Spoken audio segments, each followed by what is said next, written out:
hearing arguments in an extraordinary case that could upend the 2024 presidential election.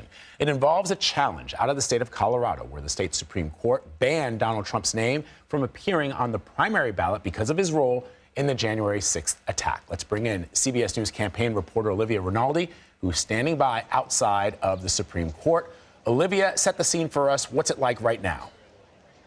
Yeah, good morning, Vlad. As you mentioned, behind me, the Supreme Court is set to hear that crucial argument about whether or not Donald Trump can appear on the ballot in Colorado's presidential primary. We've been outside this morning since 7 a.m., and there's been about a dozen or so protesters cycling in and out. They unfurled a huge banner that said, "Remove Trump." So these are protesters that are largely for making sure Trump is not on the ballot in the Colorado presidential primary and largely in the general election as well.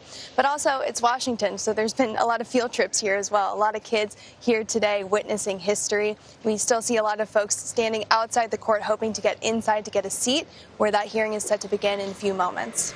Are you hearing anything at all from the former president's legal team? Yeah, they've been quiet this morning so far, but I do expect later today we are going to hear from the former president. That is, set tied to the arguments behind me and how those go, and that the timing on that is quite fluid. But I do expect we will hear from him and his team later on today, but nothing so far. We did see them come in the court a little bit ago with a few of Trump's advisors, so rest assured they are watching what is happening very closely. And of course, Olivia, as you know, because you're following the Trump campaign, this all happens around the former president rallying his supporters around the country.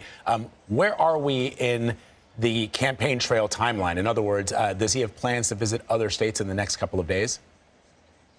Yeah, Vlad, it's actually Election Day here in America. There's two contests being held today, the caucus in Nevada and the U.S. Virgin Islands caucus. So there's 26 delegates up for grabs in Nevada today for the Republican caucus being held out there, and about 4 delegates in the U.S. Virgin Islands. Of course, as we've reported lately, Donald Trump is the only major candidate who is participating in the caucus in Nevada today. We can expect that he will be headed out to that state later on today, where he'll be also holding a media party tonight. All right, Olivia, thank you.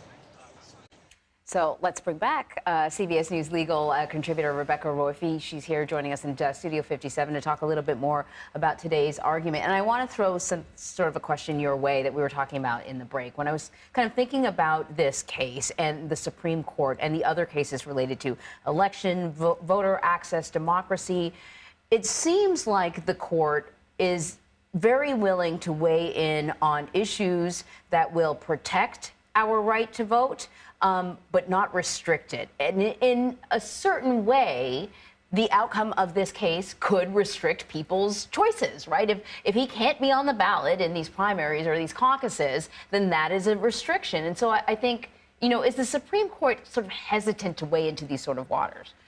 I think they really are. I think that's an excellent question, especially given we were just talking about the Supreme Court being in a bit of a legitimacy crisis. A lot of people are now having less faith in the Supreme Court if they were to take a radical step like approving of the elimination of him from ballots. That sort of thrusts them into the middle of a big social battle on the side, as you say, which can at least be colloquially referred to as anti-democratic. I mean, I don't think it is, because there are all sorts of restrictions in our Constitution on who can run for office and when they can run for office, but it appears that way. And I should point out that the Supreme Court has recently, maybe it was last year, took a lot of criticism for lifting protections in some states when it came to access to voting. Right, but and so this goes to the question of the power of states to essentially rewrite laws in this country that have effects on not just the people in the state of Colorado, but everywhere else. They can keep candidates off a ballot if you're not eligible because you weren't born in the United States, or if you're not the right age. I mean, that's a common thing that's commonly accepted. The question, I guess, that's being asked is, sort of by people who are watching this, is whether or not Colorado actually created an unconstitutional system that gives the courts in Colorado the right to define what an insurrection is.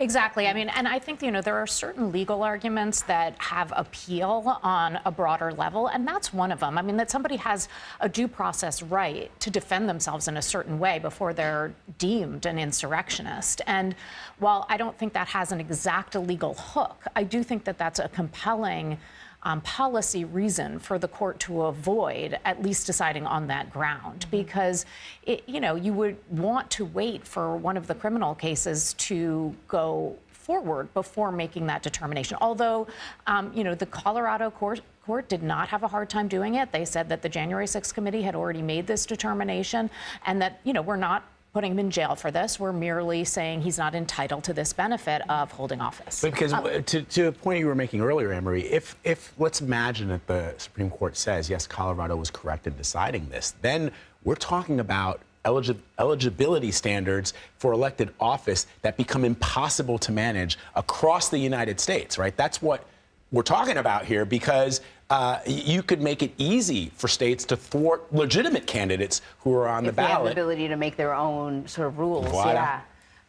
But can I ask you specifically about this case, though? If the Supreme Court determines that, yes, Colorado has the right to take his name off the ballot, we know that there are a number of other cases in other states that are using the same clause of the 14th Amendment. Does that automatically trigger a domino effect where in all of these states he's off the ballot, or no? Well, it depends. Sorry for that legalese answer, but I mean, it really does, because it depends on what basis they use for making that determination. So some of the bases for determining this would be bases that would apply to all of the states. So for instance, if they said, you can take him off the ballot and it is based on, a particular determination of Colorado law, well, then we have this situation in which all of the states have different laws, and all of the states can, would have there would be different arguments in different states, and it would be a little bit chaotic. But there are other ways in which they could rule that would be slightly different, that would make a little bit more of an orderly process. It does strike me, and again, I don't know anything because I'm not a lawyer, and I don't know anything about what the Supreme Court is thinking, but that it might be a bridge too far for them to stomach taking a party's presumptive nominee, which is Donald Trump, off of a ballot, but that the bigger, and then I'm just trying to think like how, as a body, they might be thinking, because there's this Washington, D.C. District Court decision about whether or not the president has immunity, that they are trying to get up to the Supreme Court. Oh, we're standing by for CBS News special report. Rebecca, stand by. We may be having a special report. Well, Okay. Vlad, finish your thought. Yeah, we got to go to a special report. Yeah, if we got to, people know that. Here it is. Here it is. All right.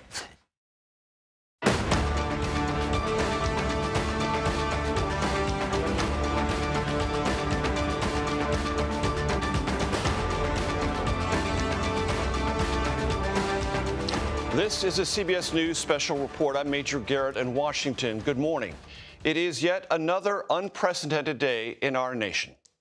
Moments from now, the United States Supreme Court will hear arguments over whether former President Donald Trump is ineligible for a second term in office because of the January 6th Capitol attack. The 9 justices, we should remind you 3 of whom are Trump appointees, are reviewing a landmark decision from the Colorado Supreme Court earlier this year that ruled on a divided 4-3 vote that the former president violated a provision of the 14th Amendment of the Constitution, preventing anyone who engaged in an insurrection from holding office.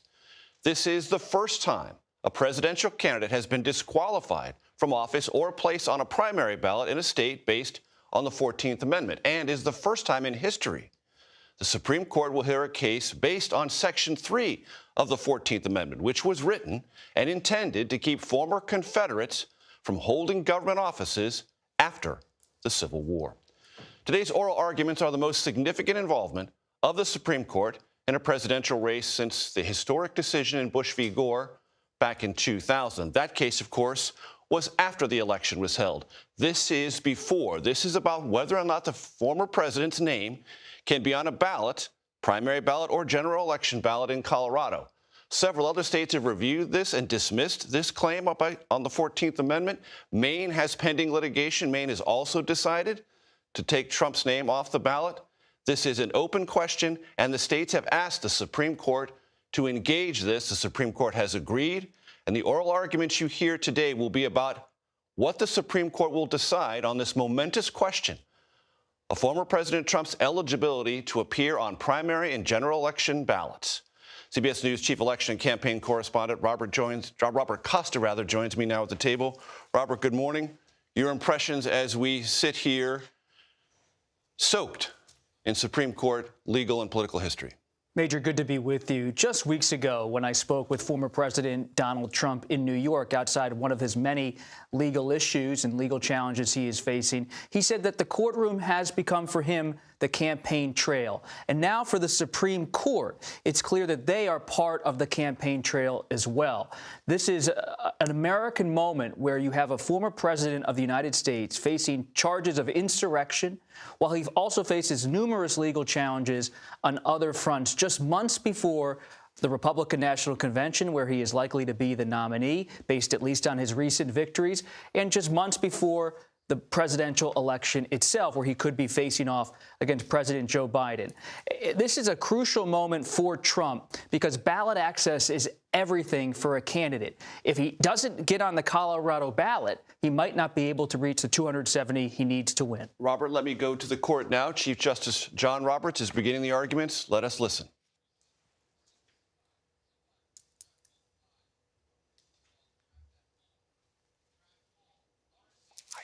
Independent reasons.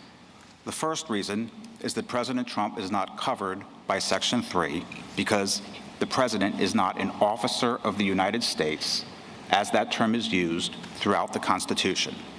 Officer of the United States refers only to appointed officials, and it does not encompass elected individuals, such as the president or members of Congress. This is clear from the Commissions Clause, the Impeachment Clause, and the Appointments Clause, each of which uses officers of the United States to refer only to appointed and not elected officials. The second reason is that Section 3 cannot be used to exclude a presidential candidate from the ballot, even if that candidate is disqualified from serving as president under Section 3, because Congress can lift that disability after the candidate is elected, but before he takes office. A state cannot exclude any candidate for federal office from the ballot on account of Section 3, and any state that does so is violating the holding of term limits by altering the Constitution's qualifications for federal office. The Colorado Supreme Court's decision is no different from a state residency law that requires members of Congress to inhabit the state prior to Election Day, when the Constitution requires only that members of Congress inhabit the state that they represent when elected. In both situations, a state is accelerating the deadline to meet a constitutionally imposed qualification and is thereby violating the holding of term limits. And in this situation, a ruling from this court that affirms the decision below would not only violate term limits, but take away the votes of potentially tens of millions of Americans. I welcome the court's questions. Mr. Mitchell, would you, you didn't spend much time on your argument with respect to whether or not Section 3 is self-executing. So would you address that? And in doing that, your argument is that it's not self-executing, but then in that case, what would the role of the state be? Or is it entirely up to Congress to implement the disqualification in Section 3? It is entirely up to Congress, Justice Thomas, and our argument goes beyond actually saying that Section 3 is non-self-executing. We need to say something more than that, because a non-self-executing treaty or a non-self-executing constitutional provision normally can still be enforced by a state if it chooses to enact legislation. The holding of Griffin's case goes beyond even that by saying that a state is not allowed to implement or enforce Section 3 of the 14th Amendment unless and until Congress enacts implementing legislation allowing it to do so. So under Griffin's case, which we believe is correctly decided, the Anderson litigants disagree with us on that point, but if this court were to adhere to the holding of Griffin's case, there would not be any role for the states in enforcing Section 3 unless Congress were to enact a statute that gives them that authority. Counsel, what if somebody came into a state Secretary of State's office and said, I took the oath specified in Section 3. I participated in an insurrection, and I want to be on the ballot. Does the Secretary of State have the authority in that situation to say, no, you're disqualified? No, the Secretary of State could not do that consistent with term limits, because even if the candidate is an admitted insurrectionist, Section 3 still allows the candidate to run for office and even win election to office, and then see whether Congress lifts that disability after the election. This happened frequently in the wake of the 14th Amendment, where Confederate insurrectionists were elected to Congress, and sometimes they obtained a waiver, sometimes they did not, and each House would determine for itself whether to seat that elected insurrectionist, because each House is the sole judge of the qualifications of its members. So if a state banned even an admitted insurrectionist from the ballot, it would be adding to and altering the Constitution's qualifications for office, because under Section 3, the candidate need only qualify during the time the candidate holds the office to which he's been elected. And under Your Honor's hypothetical, the Secretary of State would be demanding, essentially, that the candidate obtain a waiver from Congress earlier than the candidate needs to obtain that waiver. Well, even though it's pretty unlikely, or at least would be difficult for an individual who says, you know, I am an insurrectionist and I had taken the oath, that would require 2/3 of votes in Congress, right? Correct. Well, this is a pretty unlikely scenario. It may be unlikely, but no Secretary of State is permitted to predict the likelihood of a waiver, because in doing so, they're adding a new qualification to the ability to run for Congress. And the proper analogy, Mr. Chief Justice, is to state residency laws, because the Constitution says that a member of Congress must inhabit the state that he represents when elected. And the lower courts have all held, in reliance on term limits, that a state election official cannot move that deadline any earlier by requiring the candidate for Congress to inhabit the state. So even if somebody comes in and says, I'm a resident of the Secretary of State's office in Illinois, and says, I'm a resident of Indiana, I have been all my life, I want to run for office in Illinois, the Secretary of State can't say, no, you can't? Well, the question would be, is that person going to inhabit the state when the election is held? So if the candidate makes clear, perhaps through a sworn declaration or through his own statements, that he has no intention of relocating to that state before Election Day, then the Secretary of State would be enforcing an extant constitutional qualification rather than enforcing a new state-imposed qualification. And that's the key under term limits. Is the state in any way altering the criteria for a federal office, either for Congress or for the presidency? And in this situation, the Colorado Supreme Court is going slightly beyond what Section 3 requires, because Section 3, on its face, bans an insurrectionist only from holding office. Counsel, can I stop you a moment and back up a minute? You admitted that the concept of self-executing does generally permit states to provide a cause of action for breaches of a constitutional provision. Correct. In fact, they do it frequently for takings clauses. There's no debate that Colorado has provided that cause of action. You want to go a step further and say that this, like the treaty clause, requires implementing legislation to permit the state to disqualify an insurrectionist. That's correct. So under Section 3. That's right. So history proves a lot to me and to my colleagues generally. But there's a whole lot of examples of states relying on Section 3 to disqualify insurrectionists for state offices. And you're basically telling us that you want us to go 2 steps further. You want to, maybe 3. You want us to say that self-execution doesn't mean what it generally means. You want us now to say it means that Congress must permit states or require states to stop insurrectionists from taking state office.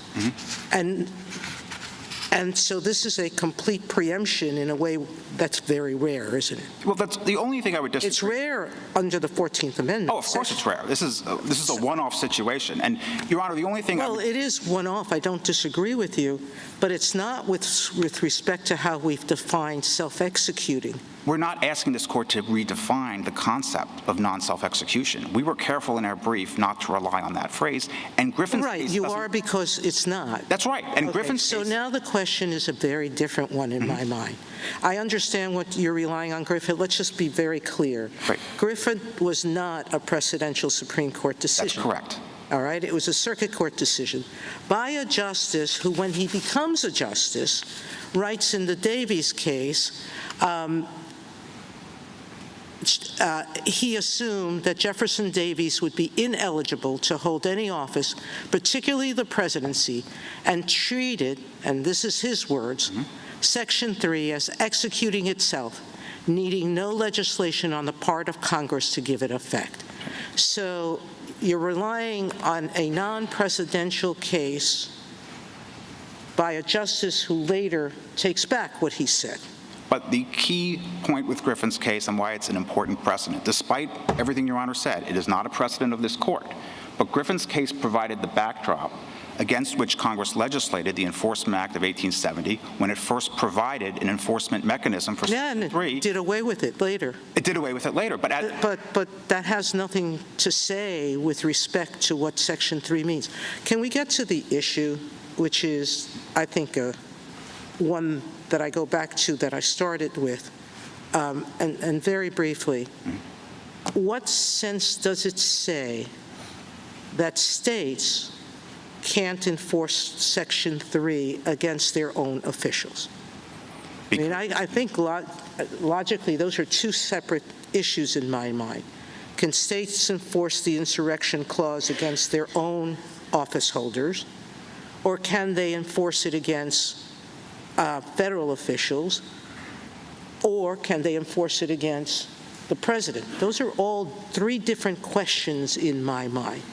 And the answer to all three of those questions turns on whether this court agrees with the holding of Griffin's case. If Griffin's case is the proper enunciation of the law, then a state cannot do any of the things Your Honor suggested unless Congress gives it authority to do so. So a non-presidential decision that relies on policy doesn't look at the language, doesn't look at the history, doesn't analyze anything than the disruption that such a suit would bring, you want us to credit as presidential? Because Congress relied on Griffin's case when it enacted the Enforcement Act of 1870 and established... So, Mr. Mitchell, if I may interrupt, but just to clarify, I mean, this sounds like your reply brief, where it sounds like you're not making a constitutional argument, you're really making a statutory preemption argument.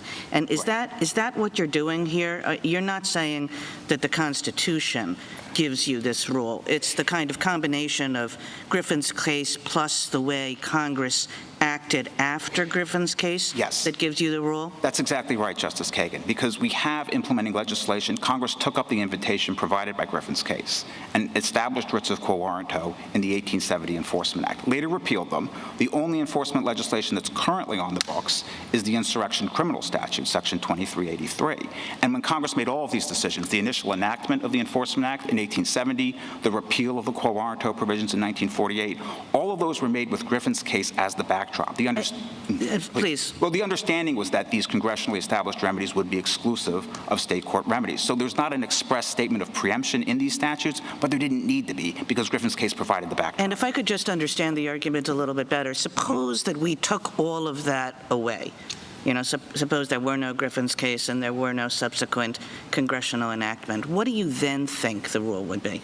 So just as a matter of first principles without Griffin's case, it's a much harder argument for us to make because normally, I mean, every other provision of the 14th Amendment has been treated as self-executing. What we would argue, and that's hypothetical that Your Honor has suggested, is that there are practical considerations unique to Section 3 that counsel in favor of a rule similar to what Chief Justice Chase spelled out in Griffin's case. And it goes to, I think, the policy concerns he talks about, where this was a case, Griffin's case involved a convicted criminal who was seeking a writ of habeas corpus on the ground that the judge who tried his case was an insurrectionist disqualified under Section 3. And Chief Justice Chase realizes that if he enforces Section 3 in this situation, it would nullify every official act taken not only by this particular judge, but by anyone who is an insurrectionist or arguably an insurrectionist under Section 3. Well, and that was why do you need those consequential concerns, though? I mean, it kind of seems to me that what Justice Kagan is getting at is why don't you have an argument that the Constitution of its own force, that Section 3 of its own force,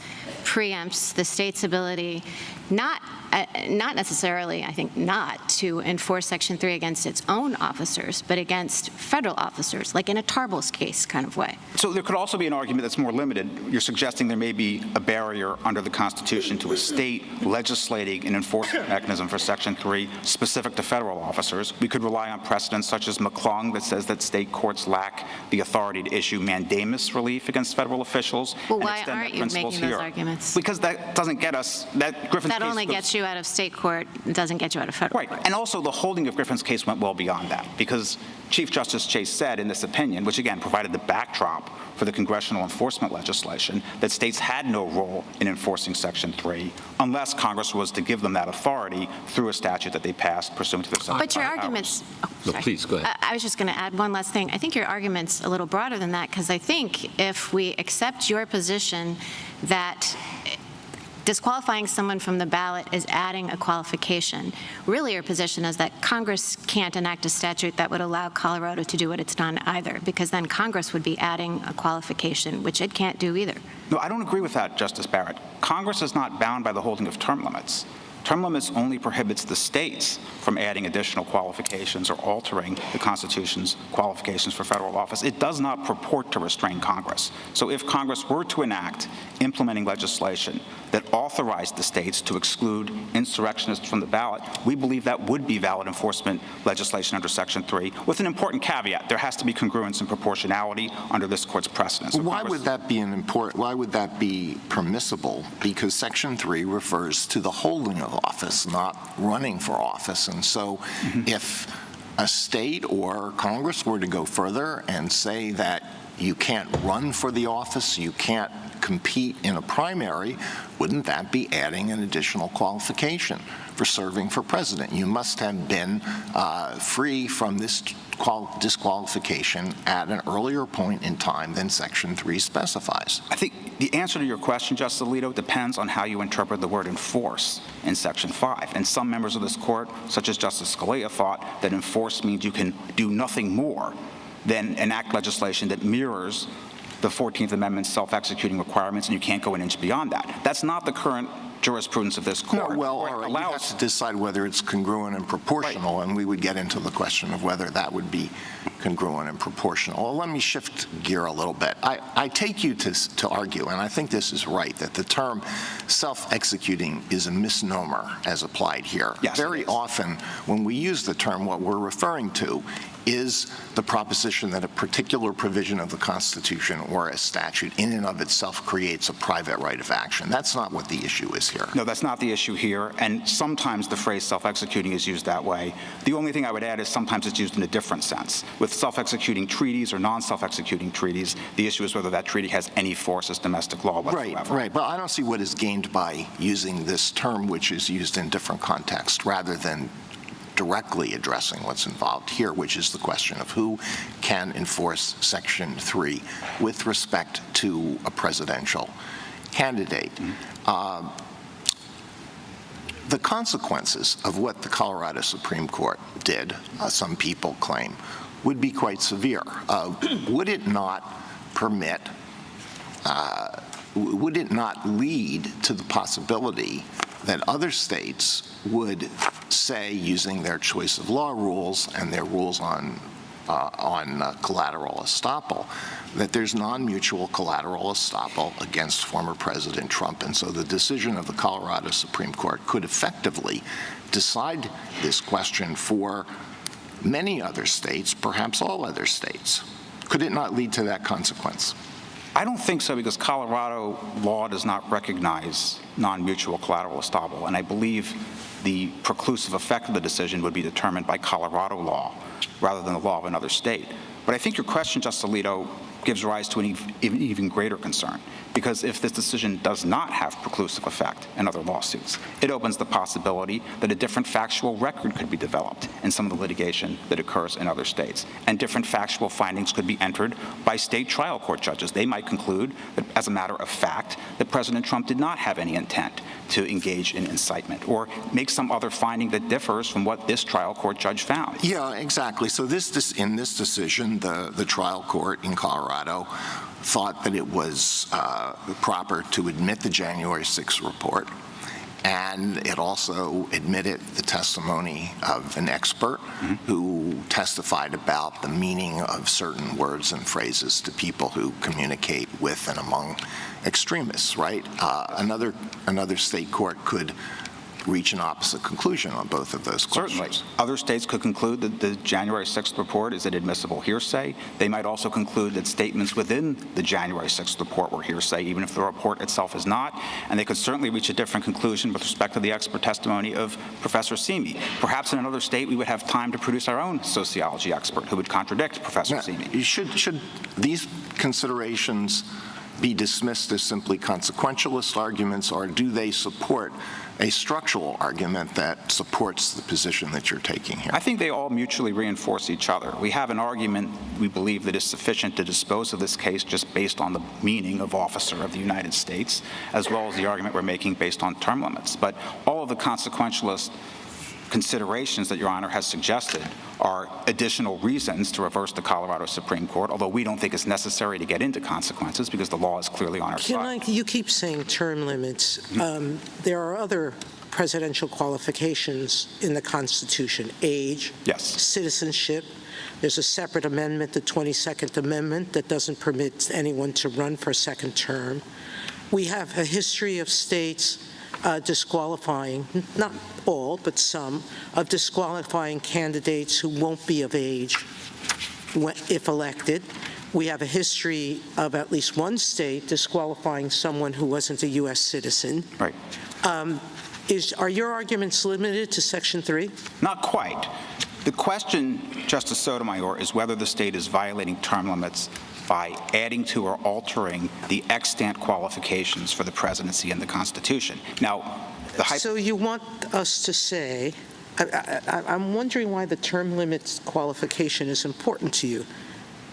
Because are you setting up so that if some president runs for a third term, that a state can't disqualify him from the ballot? Of course a state can disqualify him from the ballot, because that is a qualification that is categorical. It's not defeasible by Congress. So a state is enforcing the Constitution when it says you can't appear on our ballot if you've already served 2 terms as president. The same if they're underage when elected, and the same if they're not a U.S. citizen. The same if they're not, well, the same if they're not a U.S. citizen for sure. The age is a little more nuanced, because you can imagine a scenario where the person is 34 years old at the time of the election, but he turns 35 before inauguration. Well, then that would come up. That would probably come up to us at some point. The state would make a decision and say he's ineligible, and we would have to decide that question then. But my point is, so what, adding qualifications to what term limit is your argument based on? You're changing. I'm just confused. Okay. With respect to maybe I'll start with the age example. If a state like Colorado says you can't appear on our presidential ballot unless you are 35 years old on the day of the election, that would be a violation of term limits, because there could be a 34-year-old on the day of the election who turns 35 before inauguration day.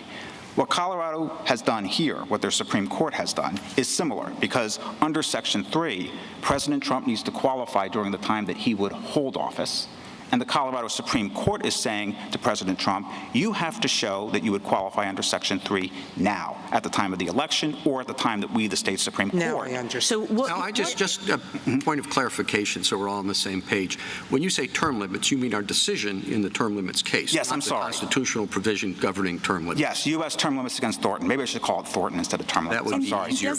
I was confused. Does it have something to do with the fact that the particular circumstance that you're talking about can change? Is that what you mean? I'm trying to understand the distinction between the provision in the Constitution that relates to disqualification on the basis of insurrection behavior and these other provisions that Justice Sotomayor points out. They all seem to me to be extant constitutional requirements. So, but you're drawing a distinction. Right, I'm drawing a distinction because some of them are categorical. What do you mean by categorical? Whether or not you are an insurrectionist is or is not categorical? It is not categorical because Congress can lift the disability by a 2/3 vote. And but why does that change the initial determination of whether or not you fall into the category? I don't understand the fact that you can be excused from having been in the category. Why does that not make it a categorical determination? Because we don't know whether President Trump will be excused before he's sworn in, if he wins the election, on January 20th, 2025. And a court that is saying that President Trump has to show now, today, that he would qualify under Section 3 is accelerating the deadline that the Constitution provides for him to obtain a waiver from Congress. But that's by virtue of the hold, right? Hold office. This is correct. Section 3 bans him only from holding office. All right, can I ask you, now that I have the floor, yes. Can I ask you to address your first argument, which is the officer point? Sorry. Yeah, why don't we? Can we? Is that okay if we do this and then we go? Sure. You know, go ahead. Will there be an opportunity to do officer stuff, or should we? Absolutely. I just want to understand. So, on this theory, what is the sum total of ways that that Section 3 can be enforced? That somebody out there can say, yes, there's been a former president who engaged or led or participated in an insurrection and so should be disqualified from office, putting aside the officer argument. Right. What is the sum total of ways that enforcement can happen? So the answer to that question is going to depend on what Your Honor thinks of Griffin's case. So if this court were to affirm the rationale of Griffin's case, then the only way Section 3 could be enforced is through congressional legislation that creates a remedy. So Congress could reinstate the quo warranto provisions that they initially had in the 1870s. Is that your position? Yes, because we believe Griffin's case is correctly decided and should be followed. And how does that fit with a lot of the answers to the questions that we've been given? You said, well, Congress has to have the ability by a 2/3 vote to lift the disqualification. Right. But so too, I would think that provision would be in some tension with what you just said. Because if Congress has the ability to lift the vote by a 2/3 majority, then surely it can't be right that one house of Congress can do the exact same thing by a simple majority. Yeah, there certainly is some tension, Justice Kagan, and some commentators have pointed this out. Professor Bode and Professor Paulson criticized Griffin's Then I must very be sharply. right. Well, we don't think this problem is fatal because to us, the 2/3 provision that allows Congress to lift a disability is something akin to a pardon power, where Congress, through enforcement legislation, creates a mechanism by which the insurrectionist issue is to be determined by some entity. It could be the legislature. In the case of an elected member of Congress, each house has the ability to judge the qualifications of their members. Or if it's outside the situation of Congress, it would be whatever Congress enacts. So when it was the writs of quo warranto, each federal prosecutor had the authority to bring a quo warranto writ against an incumbent official and seek his ouster from office under Section 3, but it was still subject to that amnesty provision in Section 3 of the 14th Amendment. So we do acknowledge the tension, but we don't think that's an insurmountable obstacle. I don't even see why there's a tension. If you analogize the lifting by Congress of the disqualification by a 2/3 vote to a pardon, then surely one would not argue that the fact that the president or governor can pardon someone from a criminal conviction or a criminal offense means that the person couldn't be prosecuted in the first place for the criminal offense. That's right. Right? Yes. So I don't see what the tension is. They're two separate things. Did the person engage in this activity, which is prohibited? And second, even if the person did engage in the activity, are there reasons why the disqualification or should be lifted or the pardon should be granted? That's right. I mean, if the court accepts the holding of Griffin's case, that's exactly the regime that we would have. Yeah, I don't see there's, but also there's a limit on what one can infer from the mere fact that Congress can lift the disqualification. You can't infer from that it is impermissible to have a prior determination that the person did engage in the insurrection. You can't make that inference. It's not logical. But isn't that what you're doing? What's intention is that you would have the exact same actor and say, look, that actor can lift the disqualification by a 2/3 vote. But you're saying only that actor can put the disqualification into effect in the first place, and it can do that by far less than 2/3. It can do that just by a simple majority of one House. Or it could do that by doing nothing at all, if the holding of Griffin's case is correct, because just congressional inaction would effectively act as the only thing it takes to have no action is half plus one saying we don't feel like it. But that's why we tried to characterize our Griffin's case argument the way we did, where we rely on preemption doctrines as well. So don't you think Griffin's case is also relevant to trying to figure out what the original public meaning of Section 3 of the 14th Amendment is? It's by the Chief Justice of the United States a year after the 14th Amendment. That seems to me highly probative of what the meaning or understanding of that language, otherwise elusive language, is. I do think it's probative, Justice Kavanaugh. We didn't rely too heavily on the point that you're making, partly because we have this other opinion from Justice Chase in the Jefferson Davis case. So that argument could potentially boomerang on us, which is why we didn't push it very hard in our briefing. But I think Your Honor is right. This is... why don't you finish your sentence? It is relevant and probative for sure, but I think there is other evidence too that might perhaps undercut the usefulness of trying to characterize Griffin's case as completely emblematic of the original understanding. Now, why don't we move on to the officer point? Certainly. And Justice Jackson, I think you... Yeah, so I had a question about it because you're making a textualist argument, and as I look at Section 3, I see two parts of the first sentence of Section 3. The first is a list of offices that a disqualified person is barred from holding, and the second are specific circumstances that give rise to disqualification. So first, am I right about seeing that there are two different things happening in the first sentence of section? Okay. For sure. So are you arguing both in this case or just one? Are you arguing both that the office of the presidency should not be considered one of the barred offices and that a person who previously took the presidential oath is not subject to disqualification? We are arguing both, Your Honor. I don't see that in your brief. I see a lot of focus on the second, but not on the first. There is definitely more focus on the second, and we acknowledge that we have a somewhat heavier lift on the first point. Why? It seems to me that you have a list and president is not on it. That's certainly an argument in our favor, but they're also, with respect to officer of the United States, that's used repeatedly in the Constitution, in the Commissions Clause, in the Appointments Clause, and also in the Impeachment Clause, and every time it appears, it's used in a way that clearly excludes. No, I understand, but that's the second argument. So the first argument is we have a list of offices that a person is barred from holding, right? Yes. Under your theory or under the language of, and we see it begins with senator, representative, elector of president and vice president, and all other civil or military officers. Offices under the United States. Offices under the United States. But the word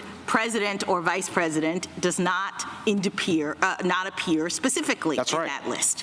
So I guess I'm trying to understand, are you giving up that argument, and if so, why? No, we're not giving it up at all. You're right, the president and the vice president are not specifically listed. But the Anderson litigants claim that they are encompassed within the meaning of the phrase office under the United States. And do you agree that the framers would have put such a high and significant and important office, sort of smuggled it in through that catch-all phrase? We don't agree at all. That's why we're still making the argument that the presidency is excluded from the covered offices that are listed at the beginning of Section 3. I'm sorry. Your brief says you didn't take a position on that point. I'm sorry. And your brief said, I don't have the cite, I apologize. You don't affirmatively argue that point, I think is what your brief said. In the blue brief? Yes. Well, we certainly argued it in the reply brief, and I'll have to look at how we phrased it. But we did point out in our opening brief that there are potential issues if this court were to rule on office under, because that phrase appears in other parts of the Constitution, including the Emoluments Clause, the Impeachment Disqualification Clause. Would we necessarily have to say, I mean, I thought the point was that Section 3 was unique, that there was something happening with Section 3 that could explain why certain offices were left off or whatnot. Perhaps, but there are also implications from other parts of the Constitution which really help us on the officer of the United States argument in that second part of Section 3, but somewhat cut against us when it comes to office under the United States. And the Anderson litigants point this out in footnote 9 in the red brief, where they say if this court were to say the presidency is an excluded office under the United States, that could imply, for example, the president is not covered by the emoluments. Mr. Mitchell, yes. Stepping back on this, a lot hinges on the difference between, in your argument, between the term office and officer. Yes. And I guess I'm wondering, what theory do you have from an original understanding or a textualist perspective why those two terms, so closely related, would carry such different weight? Because it's clear from the constitutional text that there are officers that do not hold offices under the United States. For example, the Speaker of the House and the President pro tempore, they're described as officers in Article 1 who are chosen by the legislature. They also have to be officers if they're able to be covered by the Presidential Succession Act, because under the Constitution, only officers can serve when there's a vacancy in both the presidency and the vice presidency. So they're officers, but they're not offices under the United States because of the Incompatibility Clause, which says that if you're a member of Congress, you cannot simultaneously hold an office under the United States. So that provision of the Constitution clearly demonstrates that members of Congress can't hold offices. I appreciate that response. Is there anything in the original drafting, history, discussion that you think illuminates why that distinction would carry such profound weight? Not of which we're aware. So these are textual inferences that we're drawing from constitutional structure, intratextualist analysis, but we aren't relying necessarily on the thought processes of the people who drafted these provisions, because they're unknowable, but even if they were knowable, we're not sure they would be relevant in any event, because this language, especially in Section 3, was enacted as a compromise. There were certainly radical Republicans who wanted to go much further. If you look at some of the earlier drafts that were proposed, some people wanted to ban all insurrectionists from holding office, regardless of whether they previously swore an oath. Some people wanted to go further and ban them even from voting. Thank you. Thank you, Counsel. I just have one very technical question. The statute in 1870, if it were still in effect, would require you to modify your arguments slightly. It was repealed, as you say, in 1948. I tried to find it, but I couldn't. Do you know why it was repealed? No, we don't know why. It looks like it was done as part of a reorganization of the U.S. Code. So it doesn't appear there was any policy motivation behind that decision. I think a lot of things got repealed during this 1948 decisions that were made. Okay. Justice Thomas, anything further? Justice Alito? Is there any history of states using Section 3 as a way to bar federal office holders? Not that I'm aware of, Justice Alito, because of Griffin's case. I mean, Griffin's case has been the law. I shouldn't say that's been the law, because it was just a circuit court decision, but that has been the settled understanding of Section 3 since 1870 when it was decided. Thank you. Justice Sotomayor? I just want to pin down your principal argument on Section 3. You argue that even though the president may or may not qualify, presidency may or may not qualify as an office under the United States, your principal argument is that the president is not an officer of the United States, correct? Yeah, I would say it a little more forcefully than what Your Honor just described. We believe the presidency is excluded from office under the United States, but the argument we have that he's excluded the president as an officer of the United States is the stronger of the two textually and has fewer implications for other constitutions. Bit of a gerrymandered rule, isn't it, designed to benefit only your client? I certainly wouldn't call it gerrymander. That implies nefarious intent. Well, you didn't make it up. I know some scholars have been discussing it, but just so we're clear, under that reading, only the petitioner is disqualified, because virtually every other president except Washington has taken an oath to support the Constitution, correct? That's right. Every president, to our knowledge, every other president. John Adams might also be excluded because he took the oath as a vice president, which is not an officer. But yes, President Biden would certainly be covered. He took the oath as a member of Congress, and that's true of every previous president. Would that be true if we were to hold more narrowly in a reversal, that it's not Section 3 that's at issue, but Thornton and others, as to whether Section 3 can be enforced by states against the president. That would extend to every presidential candidate, not exactly, just our not just to yours. Yes. Okay, thank you. Justice Kagan? And if I could just understand, I mean, given that you say you don't have a lot of evidence that the founding or the generation that we're looking at is really thinking about office versus officer of the United States, I mean, it would suggest that we should ask, is that a rule a sensible one? You know, if they had thought about it, what reason would they have given for that rule?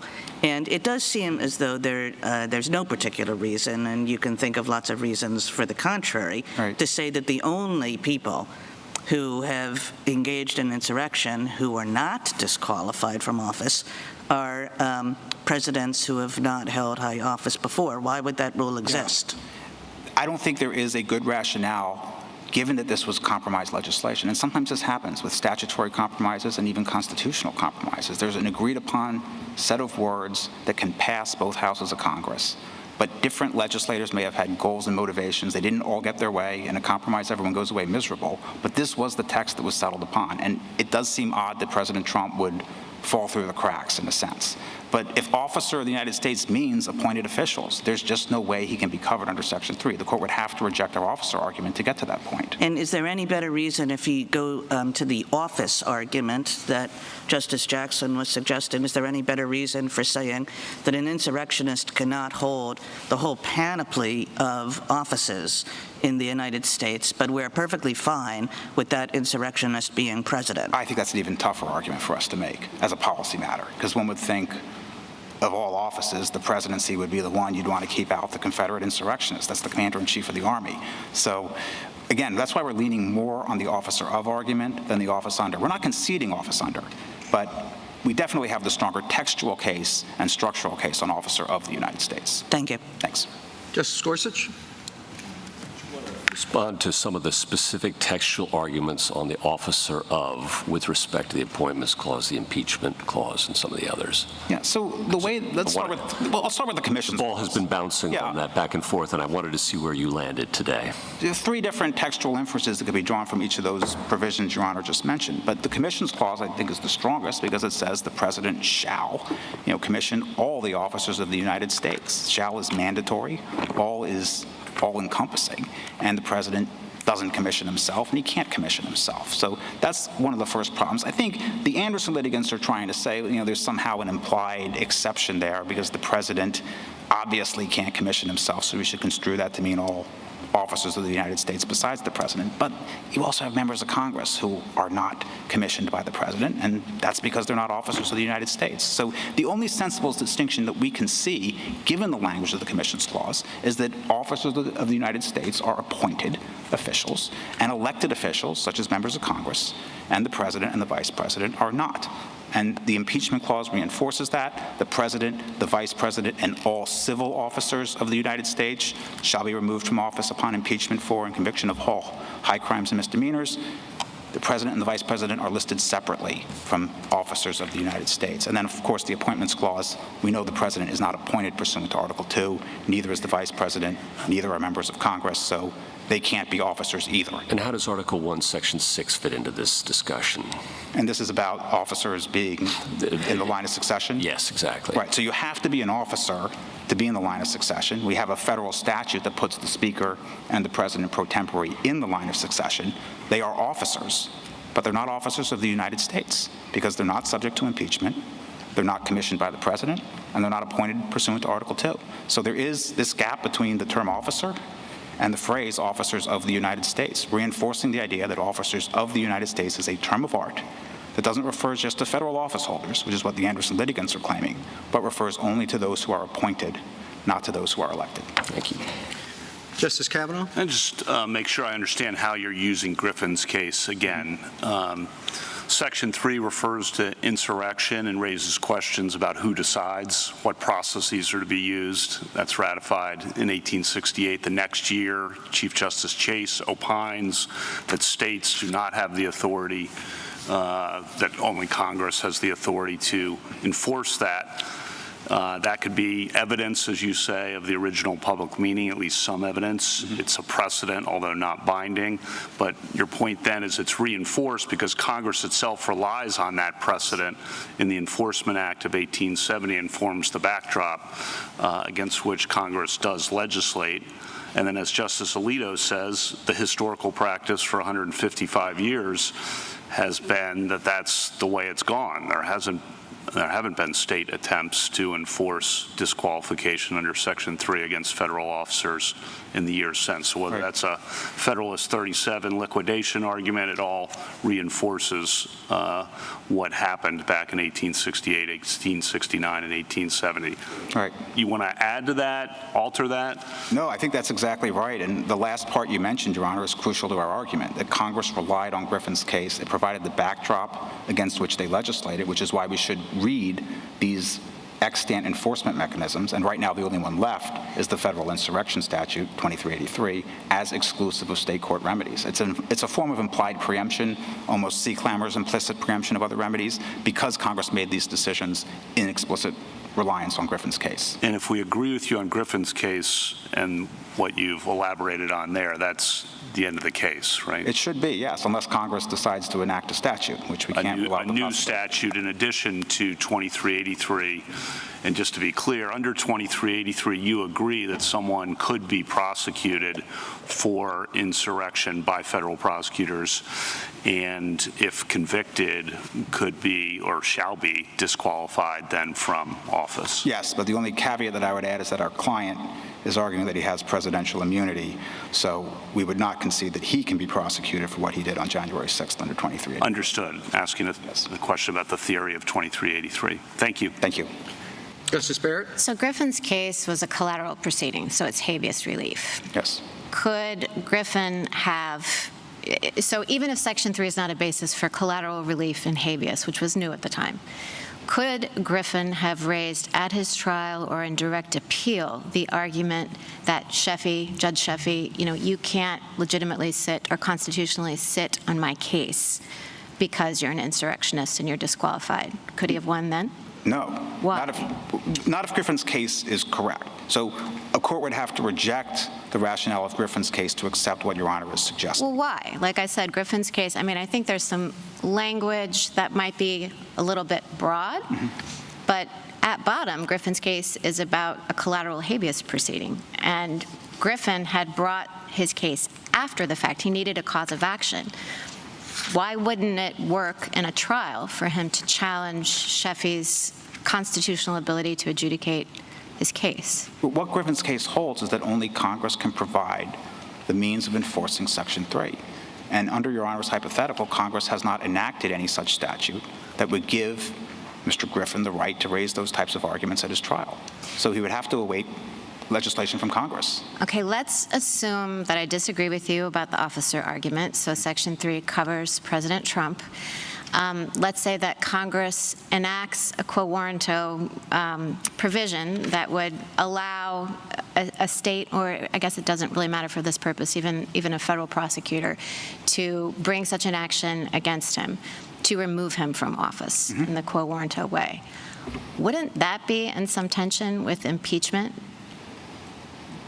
He would be extracted from office outside of the process of impeachment. Couldn't then President Trump simply say, well, the only way to get me out of office is the impeachment process and not this quo warranto action? So I don't know how that would play out, because the quo warranto actions that were brought, that I'm aware of, under the 1870 Enforcement Act were brought against state officials. And Your Honor's impeachment hypothetical would apply not only to the president, but any federal officer of the United States. I know. So I don't know how that played out in the courts and whether anyone ever tried to argue that impeachment was the exclusive remedy for. Well, I don't think anybody did argue it. I guess what I'm asking is, you said it's Congress's exclusive province. Yes. And you also said that it has to apply, after one is holding office, is elected.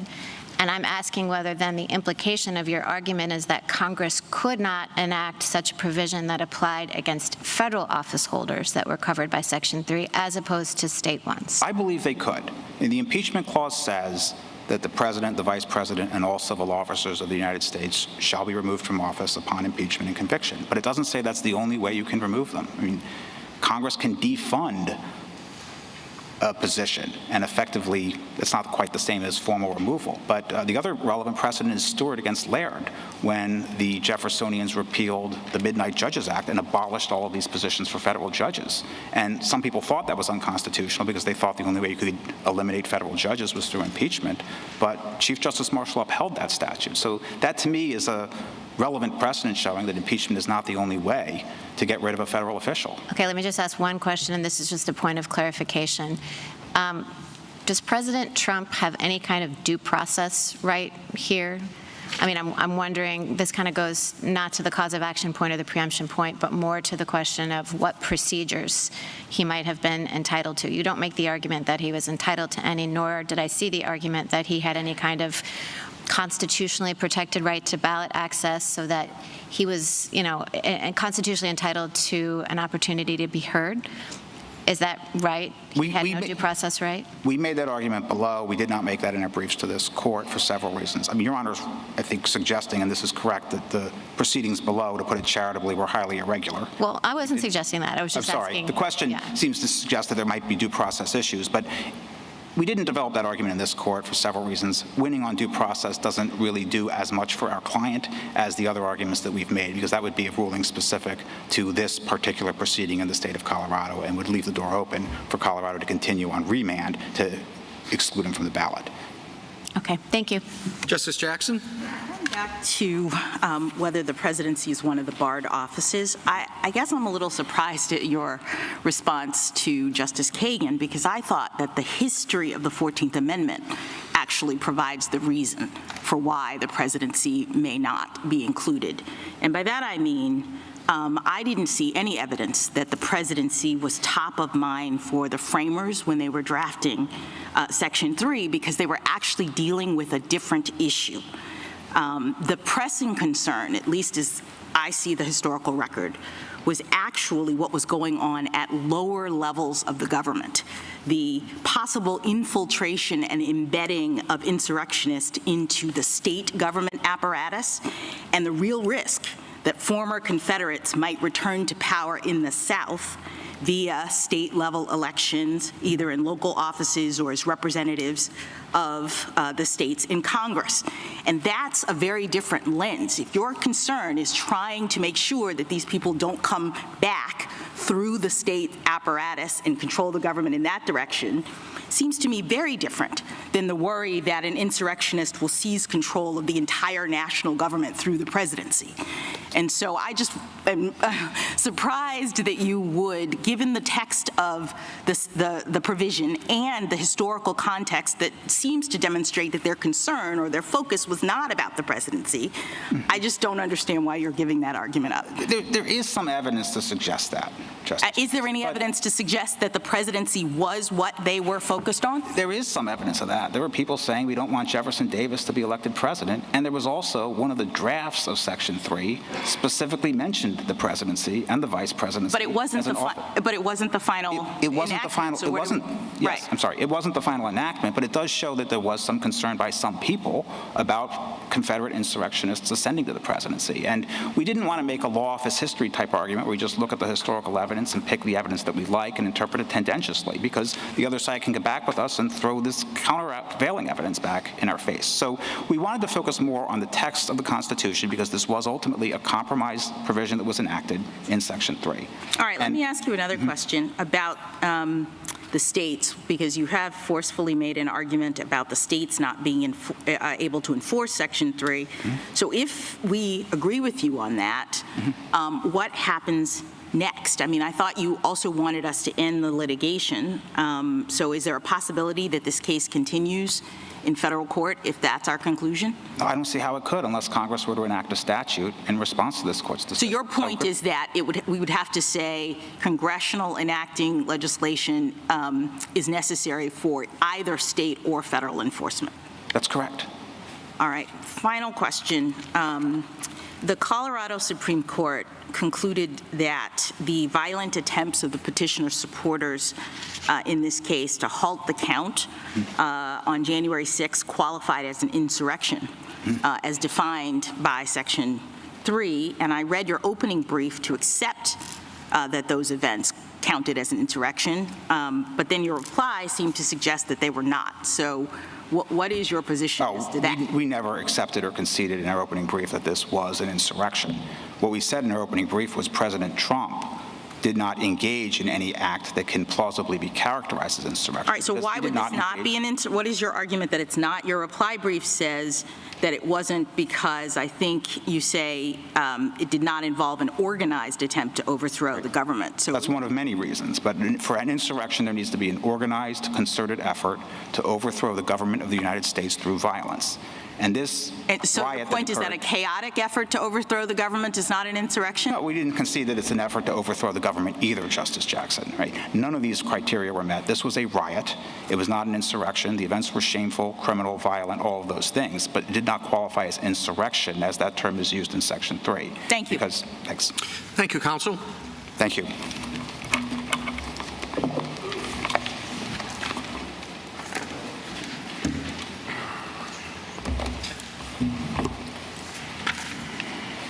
Mr. Murray?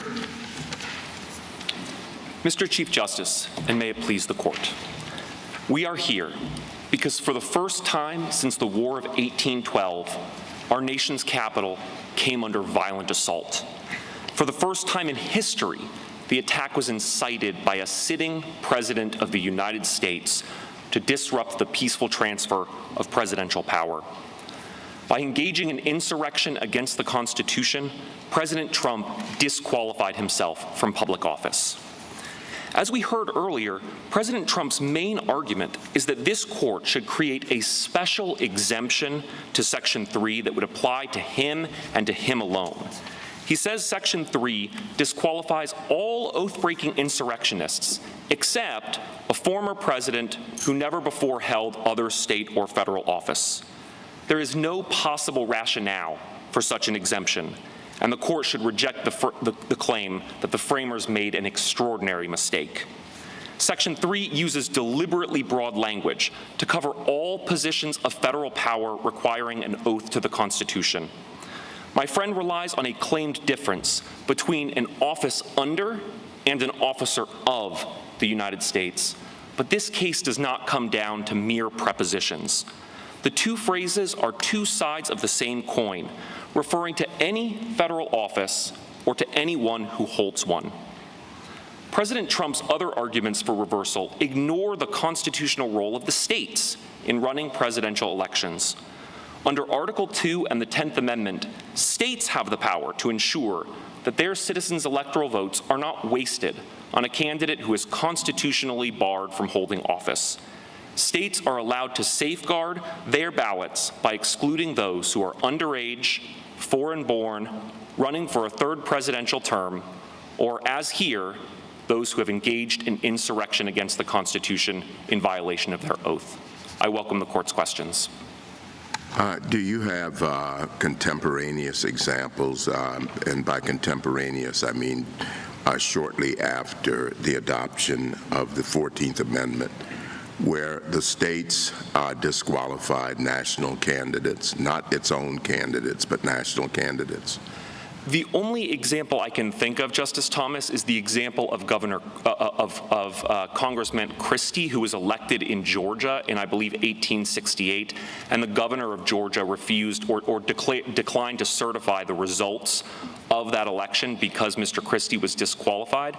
But I think it's not surprising that there are few examples because we didn't have ballots in the same way back then. Candidates were either write-in or they were party ballots, so the states didn't run the ballots in the same way, and there wouldn't have been a process for determining before an election whether a candidate was qualified, unlike the processes that we have now that states have created under their Article 1 and Article 2 powers to run elections. But it would seem that particularly after Reconstruction and after the Compromise of 1877 and during the period of Redeemers, that you would have that kind of conflict. There were a plethora of Confederates still around. There were any number of people who would continue to either run for state offices or national offices. So it seemed that would suggest that there would at least be a few examples of national candidates being disqualified, if your reading is correct. Well, there were certainly national candidates who were disqualified by Congress refusing to seat them. I understand that, but that's not this case.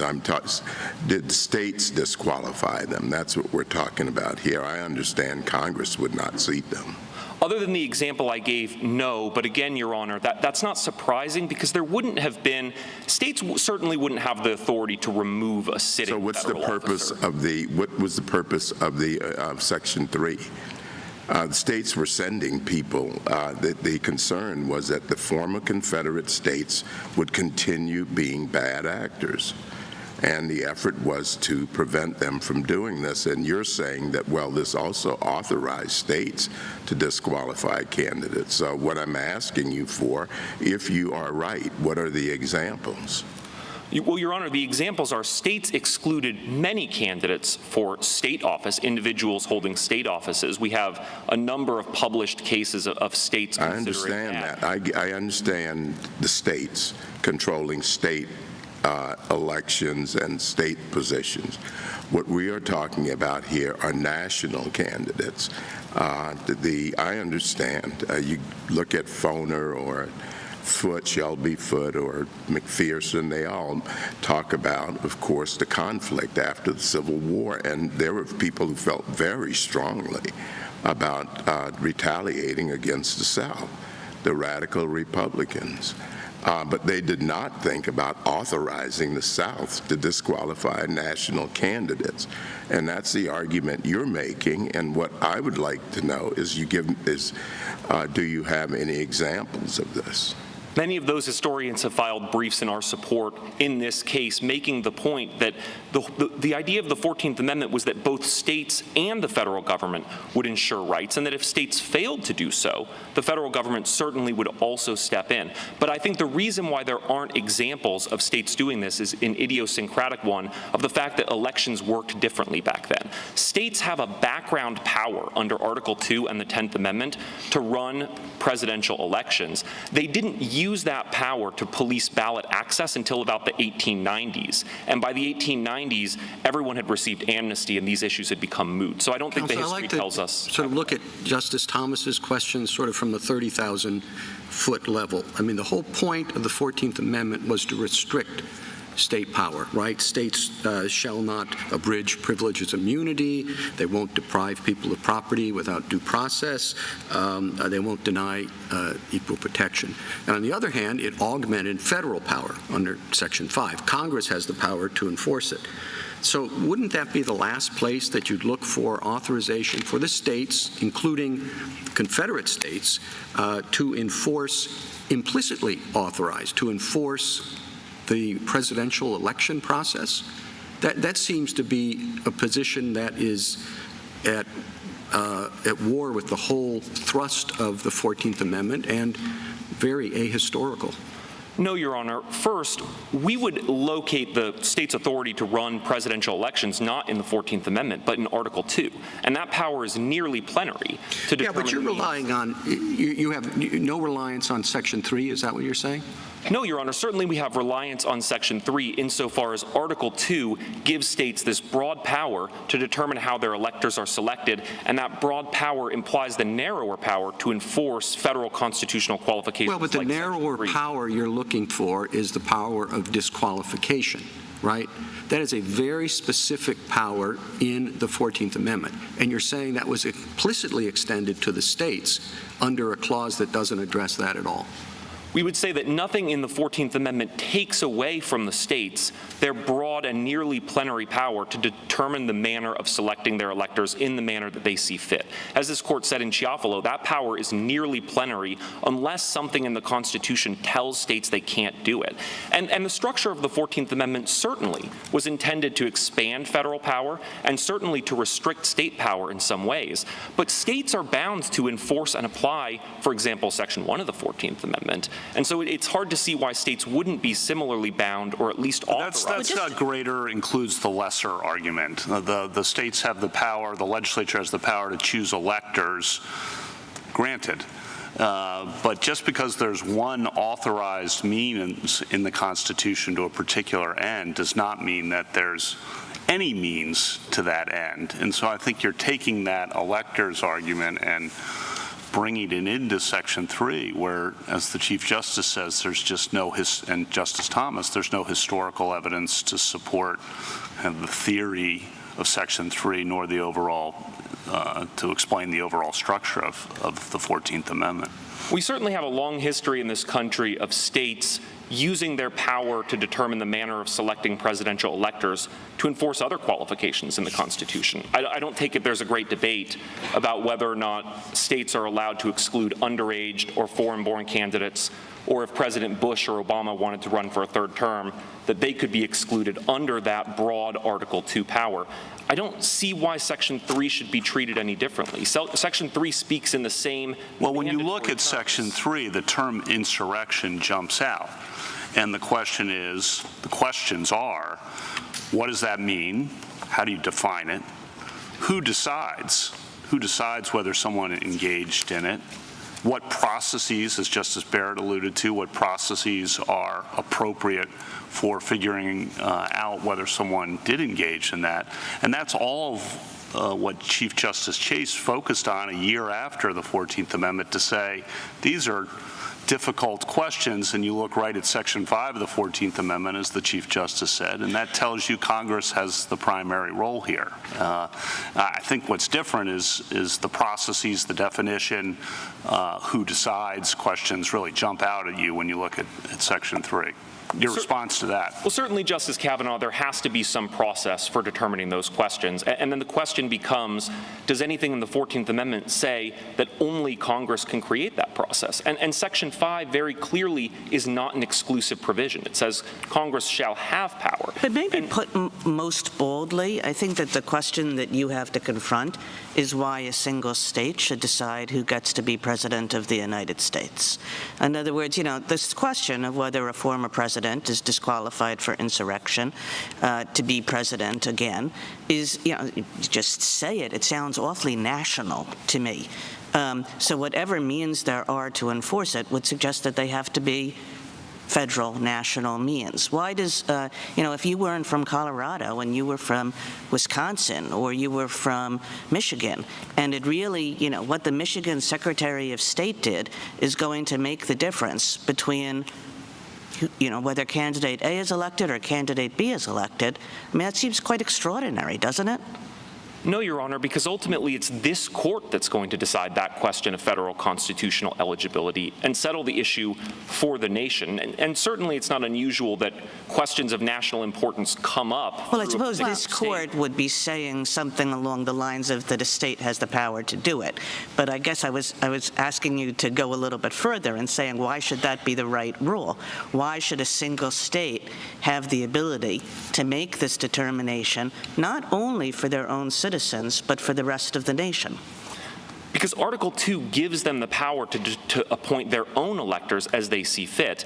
But if they're going to use a federal constitutional qualification as a ballot access determinant, then it's creating a federal constitutional question that then this court decides, and other courts, other states, if this court affirms the decision below, determining that President Trump is ineligible to be president, other states would still have to determine what effect that would have on their own state's law and state procedure. Well, I mean, if we affirmed and we said he was ineligible to be president, yes, maybe some states would say, well, we're going to keep him on the ballot anyway. But, I mean, really, it's going to have, as Justice Kagan said, the effect of Colorado deciding. And it's true. I just want to push back a little bit on, well, it's a national thing because this court will decide it.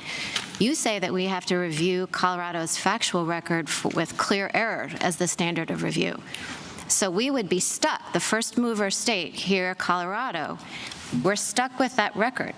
And, I don't want to get into whether the record, I mean, maybe the record is great, but what if the record wasn't? I mean, what if it wasn't a fulsome record? What if, the hearsay rules are, one-offs? Or what if this is just made by the Secretary of State without much process at all? How do we review those factual findings? Why should clear error review apply? And doesn't that just kind of buckle back into this point that Justice Kagan was making, that we made with Mr. Mitchell, too, that it just doesn't seem like a state call? 3 points, Your Honor. The first is that ordinarily, of course, this court reviews factual findings for clear error, but President Trump made the point in his reply brief that sometimes on constitutional questions that require a uniform resolution, this court can do something more like a Bose Corp-style independent review of the factual record.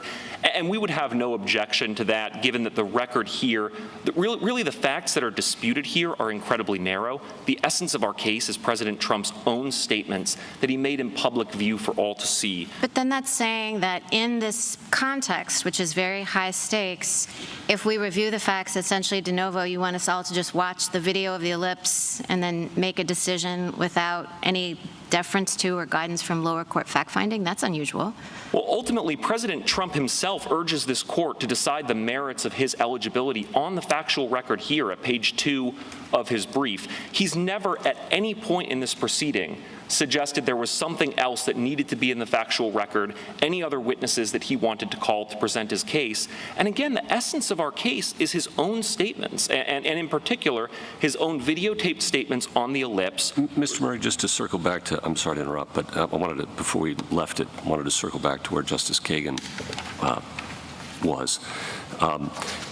Do you agree that the state's powers here over its ballot for a federal officer election have to come from some constitutional authority? Members of this court have disagreed about that. I'm asking you. The majority of this court has said that those powers come from Article 2, but we think that the result is the same whether the court locates it in Article 2 or in a reserved power under the 10th Amendment. But you accept that this court has held. You're not contesting this or asking us to revisit that decision in Thornton or term limits or whatever you want to call it, that it has to come from some federal constitutional authority. No, we are not, Your Honor. Okay. And here we're not talking about the qualifications clause, right? Nobody's talking about whether he's 35 years old or natural born, whatever, right? Not an issue, okay. We're talking about something under the 14th Amendment and Section 3, so that's where you have to find your authority, right? We find our authority in Article 2, in states' plenary power to run their elections. Federal election, but this is for a federal office. It has to come from the Constitution, and you're seeking to enforce Section 3.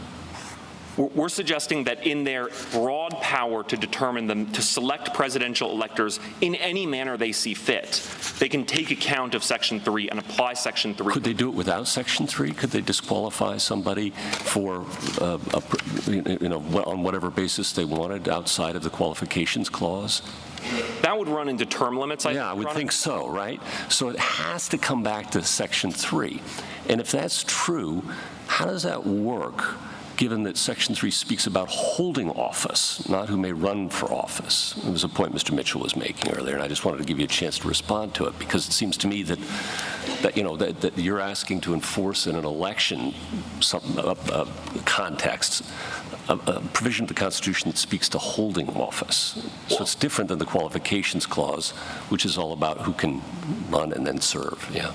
I don't know that it is different. Okay. Other qualifications for office similarly talk about eligibility for the office. There's nothing unconstitutional about a 30-year-old trying to get on the ballot. Except for this disability can be removed, right, under Section 3. That's what's different about it. So thoughts on that?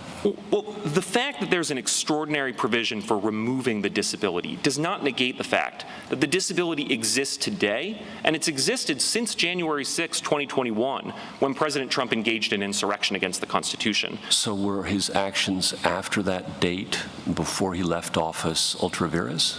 Is that where your theory leads? Well, that would raise the separate question of whether one can collaterally attack the actions of a de facto officer. And that may be the one place in Griffin's case at the very end where we would agree, which is when Justice Chase said, I've talked to my Supreme Court colleagues and we unanimously agree that you can't collaterally attack all official actions of an officer who's in fact holding the position under Section. But just circle back to where we started, right? That this is Section 3, your authority has to come from there, and it's about holding office, and it's a particular kind of disability that can be removed by Congress, and it's the only one like that right? They can't remove age or citizenship. How should that inform our thoughts about a state's efforts to regulate the ballot for a federal office? The colloquy that my friend had with Justice Alito earlier, I think, is illustrative here. The fact that Congress has an extraordinary removal power does not negate that the disability exists today and exists indefinitely into the future, much like the fact that the president can pardon somebody for a criminal conviction doesn't make that conviction somehow contingent. And I would note that if President Trump were appointed to an office today, if he were appointed as a state judge, he could not hold that office, which shows that the disability exists now. And the fact that Congress has a power to remove the disability doesn't negate the present qualification, nor does it implicitly bestow on President Trump a constitutional right to run for offices that he cannot hold in violation of state law and state procedure under Article 2. In fact, there was a congressional action to permit Confederate officers or people who supported the Confederacy to hold office before the 14th Amendment, correct? So there must have been a thought that there was a pre-existing disqualification. That's absolutely right. There were a flood of amnesty requests even before Section 3 went into effect, because everybody understood at the time that those people would be disqualified the moment that Section 3 was enacted forever unless they received amnesty. Counselor, what do you do with what would seem to me to be plain consequences of your position? If Colorado's position is upheld, surely there will be disqualification proceedings on the other side, and some of those will succeed. Some of them will have different standards of proof. Some of them will have different rules about evidence. Maybe the Senate report won't be accepted in others because it's hearsay. Maybe it's beyond a reasonable doubt, whatever. In very quick order, I would expect, although my predictions have never been correct, I would expect that a goodly number of states will say, whoever the Democratic candidate is, you're off the ballot, and others, for the Republican candidate, you're off the ballot, and it'll come down to just a handful of states that are going to decide the presidential election. That's a pretty daunting consequence.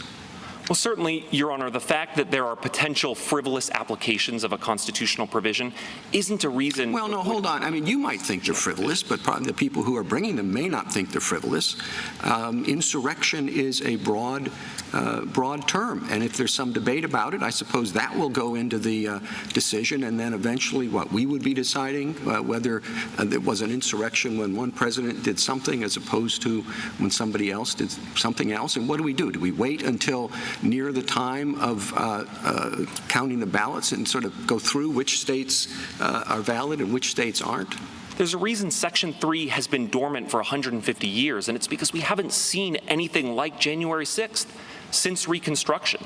Insurrection against the Constitution is something extraordinary. It seems to me you're avoiding the question, which is other states may have different views about what constitutes insurrection.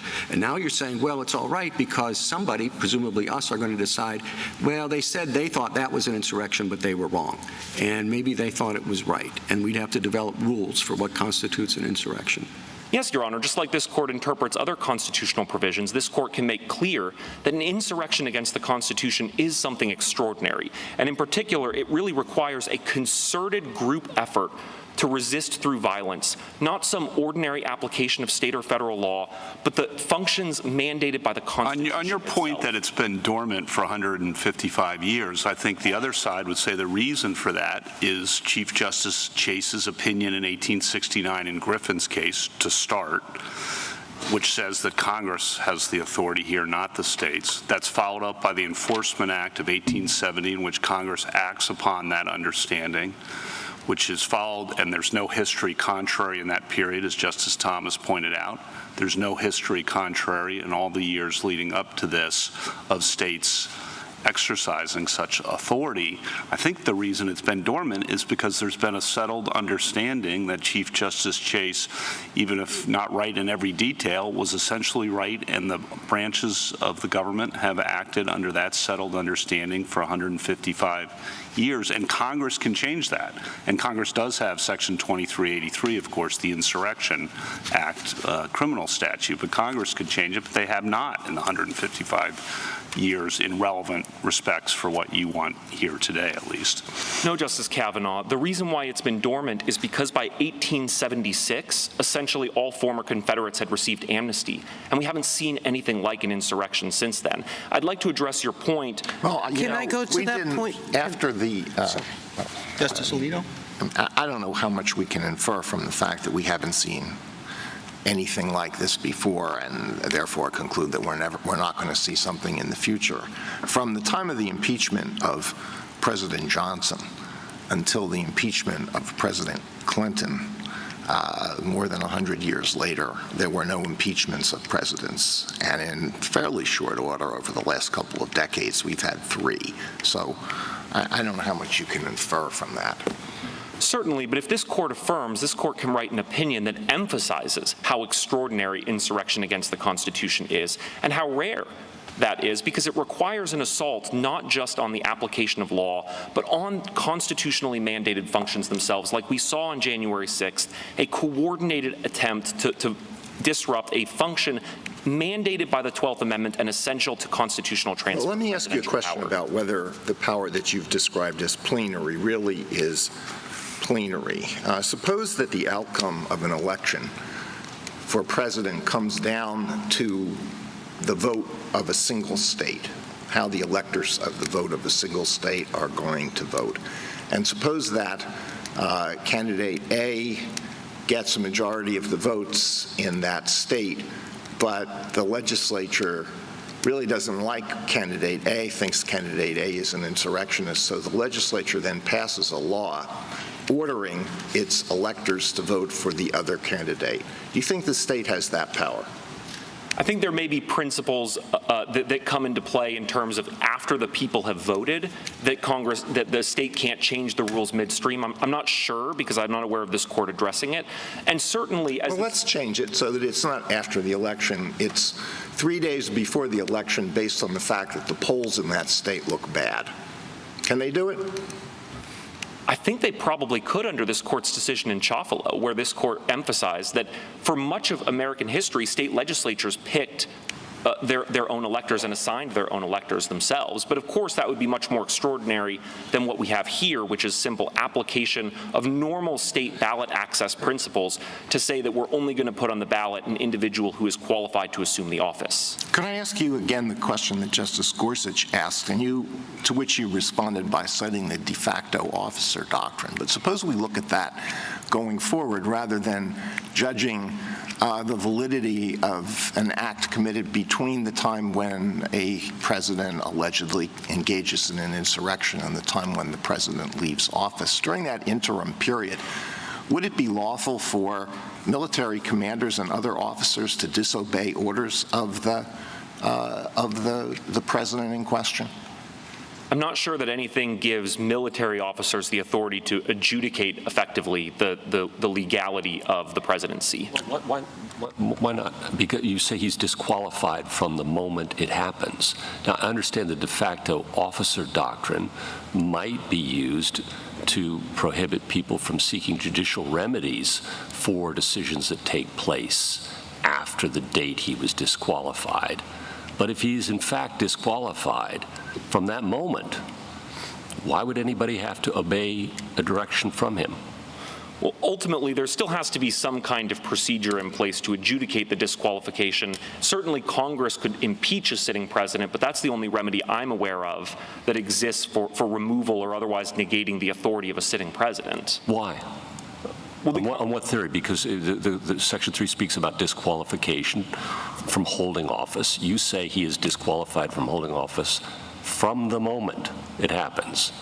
Correct, but nevertheless... So it operates, you say that there's no legislation necessary. I thought that was the whole theory of your case. And no procedure necessary. It happens automatically.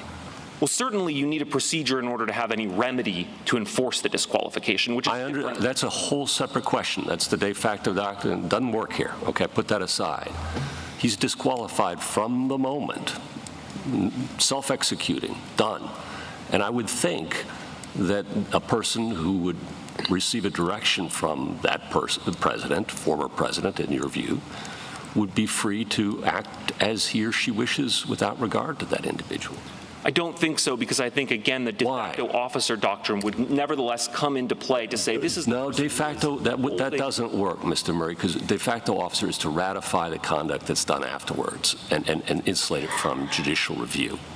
Put that aside. I'm not going to say it again. Put it aside, okay? I think Justice Alito's asking a very different question, a more pointed one, and more difficult one for you, I understand, but I think it deserves an answer. On your theory, would anything compel a lower official to obey an order from, in your view, the former president? I'm imagining a situation where, for example, a former president was, a president was elected and they were 25 and they were ineligible to hold office, but nevertheless they were put into that office. We're talking about Section 3. Please don't change the hypothetical, okay? Please don't change the hypothetical. I know I like doing it too, but please don't do it, okay? Well, the point I'm trying to make is he's disqualified from the moment he committed an insurrection. Whoever it is, whichever party, that happens. Boom. It happened. What would compel, and I'm not going to say it again, so just try and answer the question. If you don't have an answer, fair enough, we'll move on. What would compel a lower official to obey an order from that individual? Because ultimately we have statutes and rules requiring chains of command. The person is in the office, and even if they don't have the authority to hold the office, the only way to get someone out of the office of the presidency is impeachment. And so I think if you interpreted Section 3 in light of other provisions in the Constitution like impeachment, while they hold office, impeachment's the only way to validate that they don't have the ability to hold that office and should be removed. Mr. Murray, can I just ask you about something Justice Kagan brought up earlier, which is the concern about uniformity and the lack thereof if states are permitted to enforce Section 3 in presidential elections. And I guess I didn't really understand your argument or your response to her about that. Well, certainly, if Congress is concerned about uniformity, they can provide for legislation and they can preempt state legislation. Yes, but you say that's not necessary. But it's not necessary. In the absence of federal enforcement legislation, these questions come up to this court in the same way that other federal questions come up to this court, which is that a state adjudicates them. If the state hasn't provided sufficient process to comport with due process, a notice, and opportunity to be heard, one can make those challenges. But assuming, as here, we have a full evidentiary record, an opportunity to present evidence. No, I understand that we could resolve it so that we have a uniform ultimate ruling on it.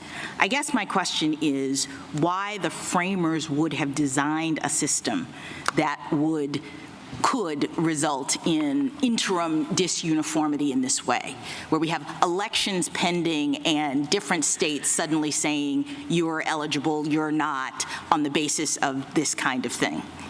Well, what they were concerned most about was ensuring that insurrectionists and rebels don't hold office. And so once one understands the sort of imperative that they had to ensure that oath breakers wouldn't take office, it would be a little bit odd to say that states can't enforce it, that only the federal government can enforce it, and that Congress can essentially rip the heart out of Section 3 by a simple majority just by failing to pass enforcement legislation.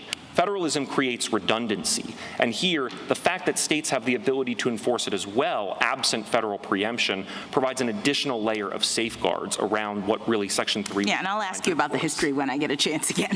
Thank you. Thank you, counsel. Justice Thomas? Justice Alito?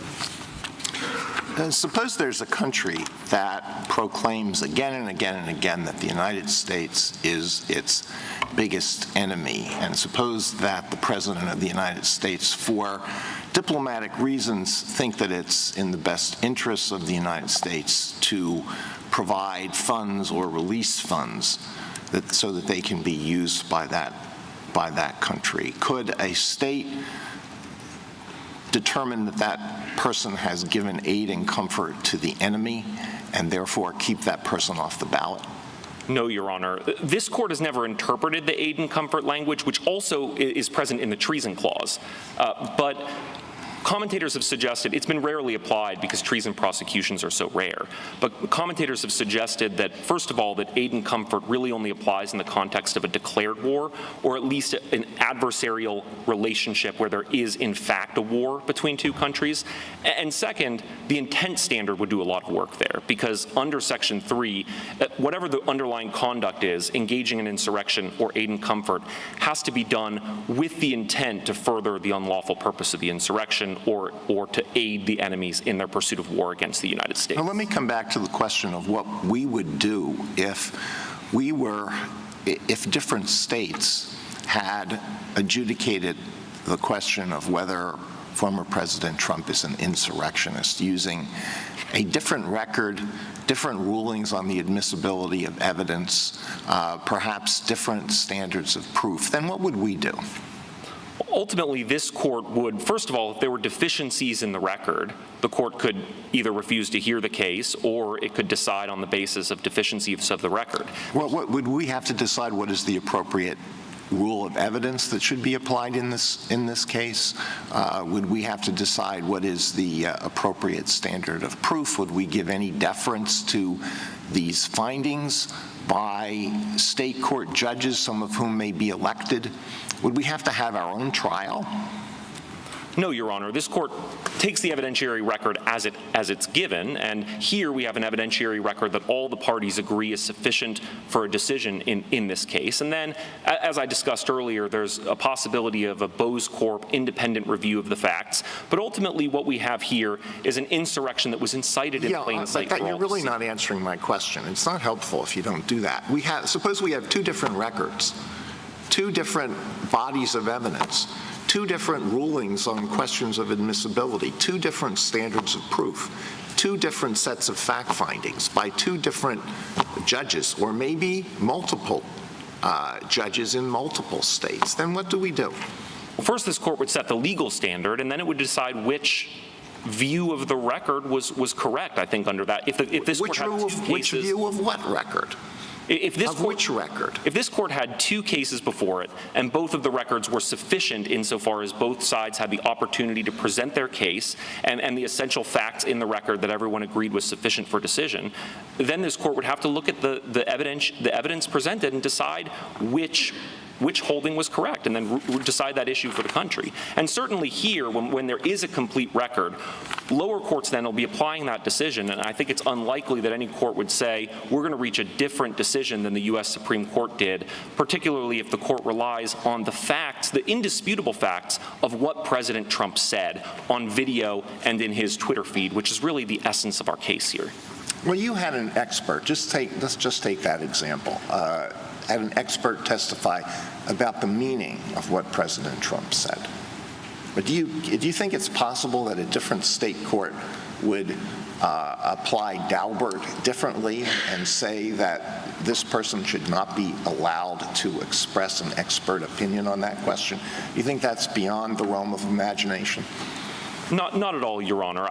2 points on that. Number one, President Trump didn't appeal the admission of that evidence in this case. But number two, the second point is that Professor Simi he didn't opine on the meaning of President Trump's words. He opined on the effect that those words had on violent extremists. And the essence of his testimony was built around videotaped statements of President Trump himself, encouraging, inciting, and praising political violence. I'm not taking a position one way or the other about whether the expert's testimony should have been admitted or anything like that, or the meaning of President Trump's words. I'm just trying to get you to grapple with what some people have seen as the consequences of the argument that you're advancing, which is that there will be conflicts in decisions among the states, that different states will disqualify different candidates. But I'm not getting a whole lot of help from you about how this would not be an unmanageable situation. If this court writes an opinion affirming on the basis of the indisputable facts of what President Trump said on January 6th and in the weeks leading up to it, and his virtual confession on Twitter after the fact, then it would be reversible error for any other state to conclude otherwise on that question of federal law. Or at the very least, this court could address that when those issues come up, but it seems unlikely. Justice Sotomayor? There's two sides to the other side's position. The first is that it's not self-executing. I want to put that aside. Deal with if we were to hold that states don't have the right to enforce or create a cause of action in this situation. They want the flip to say that no, but even Congress can't do it because they need implementing legislation. Address that argument. Because assume we rule that states don't have it, what would you have us say for the other side of the argument? One of my colleagues says you need, or not then Chief Justice, but Circuit Court Justice Chase said, which is that somehow you need implementing legislation, like the 1870 Act. You seem to say that's not true because they could decide not to seat a candidate, et cetera. So I don't know that legislation's necessary. And certainly there are historical examples of members of Congress under Congress's Article 1 power to judge the qualifications of its members, of members of Congress refusing to seat ineligible candidates under Section 3 who have won election. In the context of the presidency, I think it would create a number of really difficult issues if the court says there's no procedure for determining President Trump's eligibility until after the election.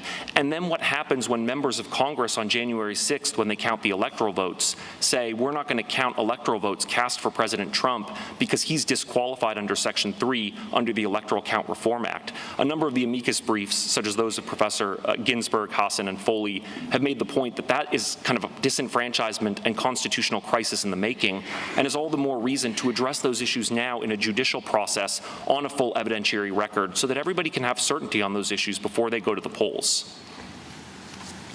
Justice Kagan? Mr. Murray, you relied on the state's extensive powers under the Electors Clause. You talked about the states having a role in enacting, typical ballot access provisions. I guess, it strikes me that we've put some limits on that, and I'll just give you Anderson versus Celebrezzi as an example of that, where we said, in fact, states are limited in who they can take off a ballot, and that was a case about minor party candidates. But the reason was that one state's decision to take a candidate off the ballot affects everybody else's rights. And we talked about the pervasive national interest in the selection of candidates for national office. We talked about how an individual state's decision would have an impact beyond its own borders. So if that goes for minor political party candidates, why doesn't it go a fortiori for the situation in this case?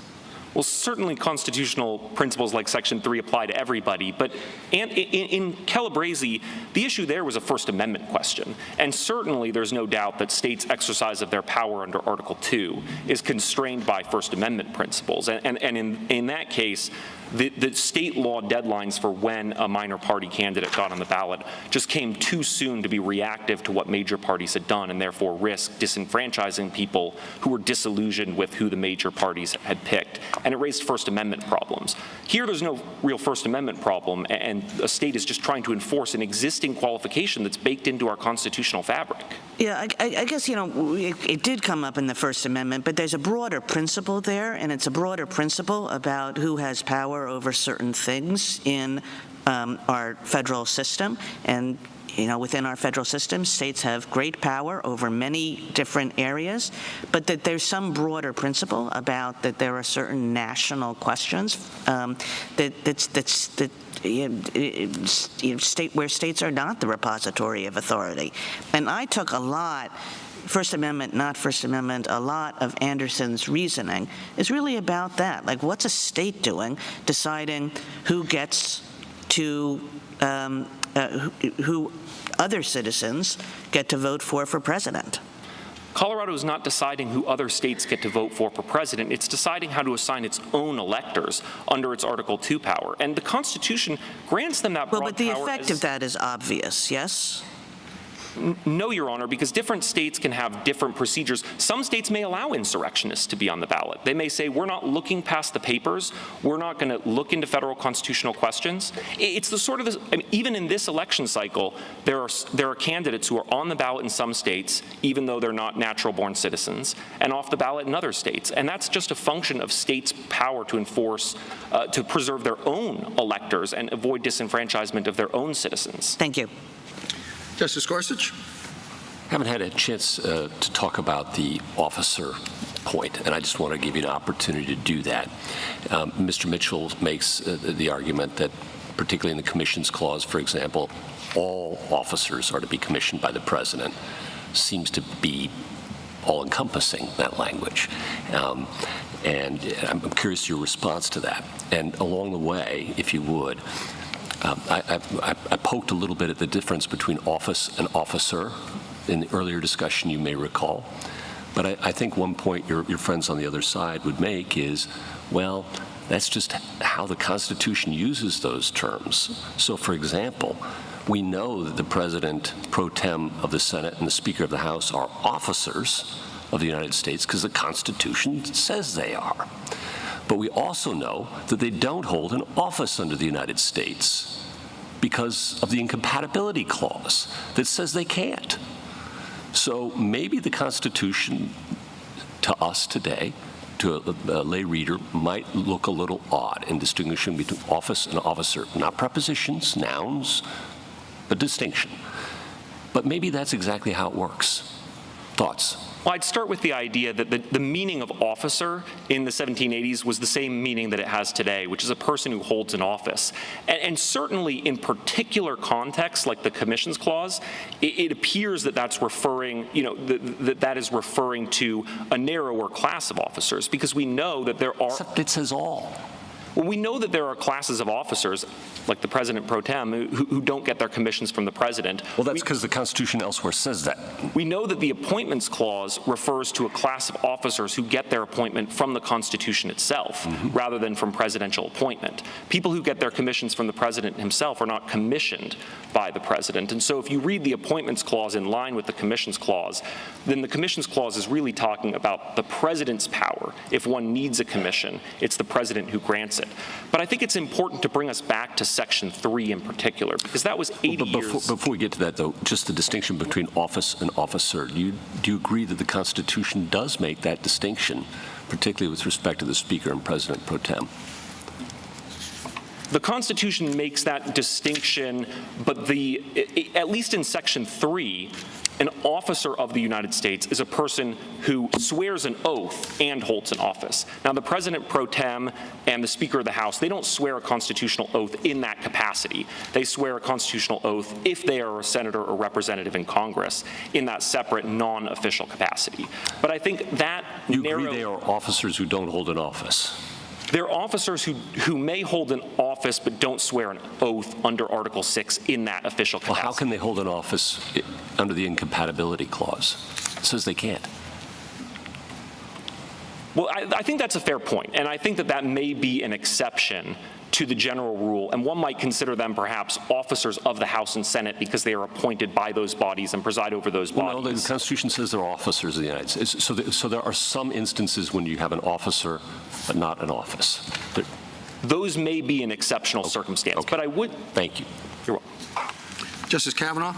The concerns of some question have been the states having such power over a national office. Other questions about the different states having different standards of proof. And they seem underscored by this case, at least the dissenting opinion below. Justice Sotomayor said, I've been involved, quote, I've been involved in the justice system for 33 years now, and what took place here doesn't resemble anything I've seen in a courtroom, end quote, and then added, quote, what transpired in this litigation fell woefully short of what due process demands, end quote. Now, I don't know whether I agree or not. I'm not going to take a position on that, but the fact that someone's complaining not about the bottom line conclusion, but about the very processes that were used in the state would seem to, and that would be permitted seems to underscore the concerns that have been raised about state power. Just wanted to give you a chance to address that because that was powerful language. Again, not disagreeing about the conclusion, but about the very fairness of the process. Yes, Your Honor, but that language was, with respect to Justice Somour, just not correct. President Trump had a 5-day trial in this case. He had the opportunity to call any witnesses that he wanted. He had the opportunity to cross-examine our witnesses. He had the opportunity to testify if he wanted to testify. And of course, the process was expedited because ballot access decisions are always on a fast schedule. But in this whole case, from the trial court all the way up to this court, President Trump has never identified a single process other than expert depositions that he wanted to have that he didn't get. He had the opportunity for fact witness depositions. He had the opportunity to call witnesses remotely. He didn't use all of his time at trial. There was ample process here, and this is how ballot access determinations in election cases are decided all the time. Okay. Second question.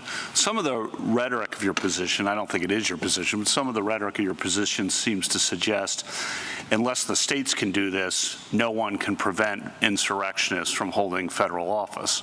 But obviously Congress has enacted statutes, including one still in effect, Section 2383 of Title 18 prohibits insurrection. It's a federal criminal statute.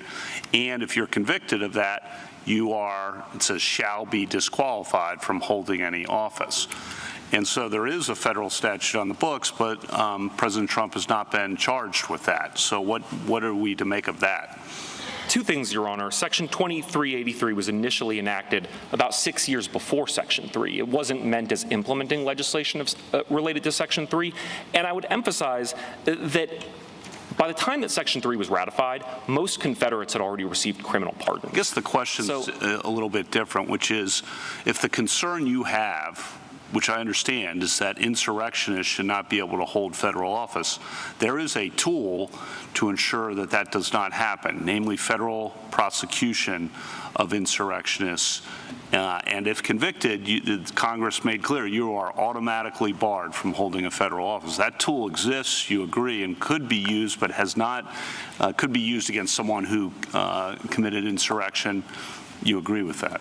That's absolutely right, Your Honor. But I would just make the point that the framers of Section 3 clearly understood that criminal prosecutions weren't sufficient because oftentimes insurrectionists go unpunished, as was the case in the Civil War, and that the least we can do is impose a civil disqualification penalty so that even if we don't have the stomach to throw someone in jail. Well, they had the quo warranto provision that was in effect then from 1870 until 1948, but then obviously that dropped out and hasn't been seen as necessary since then.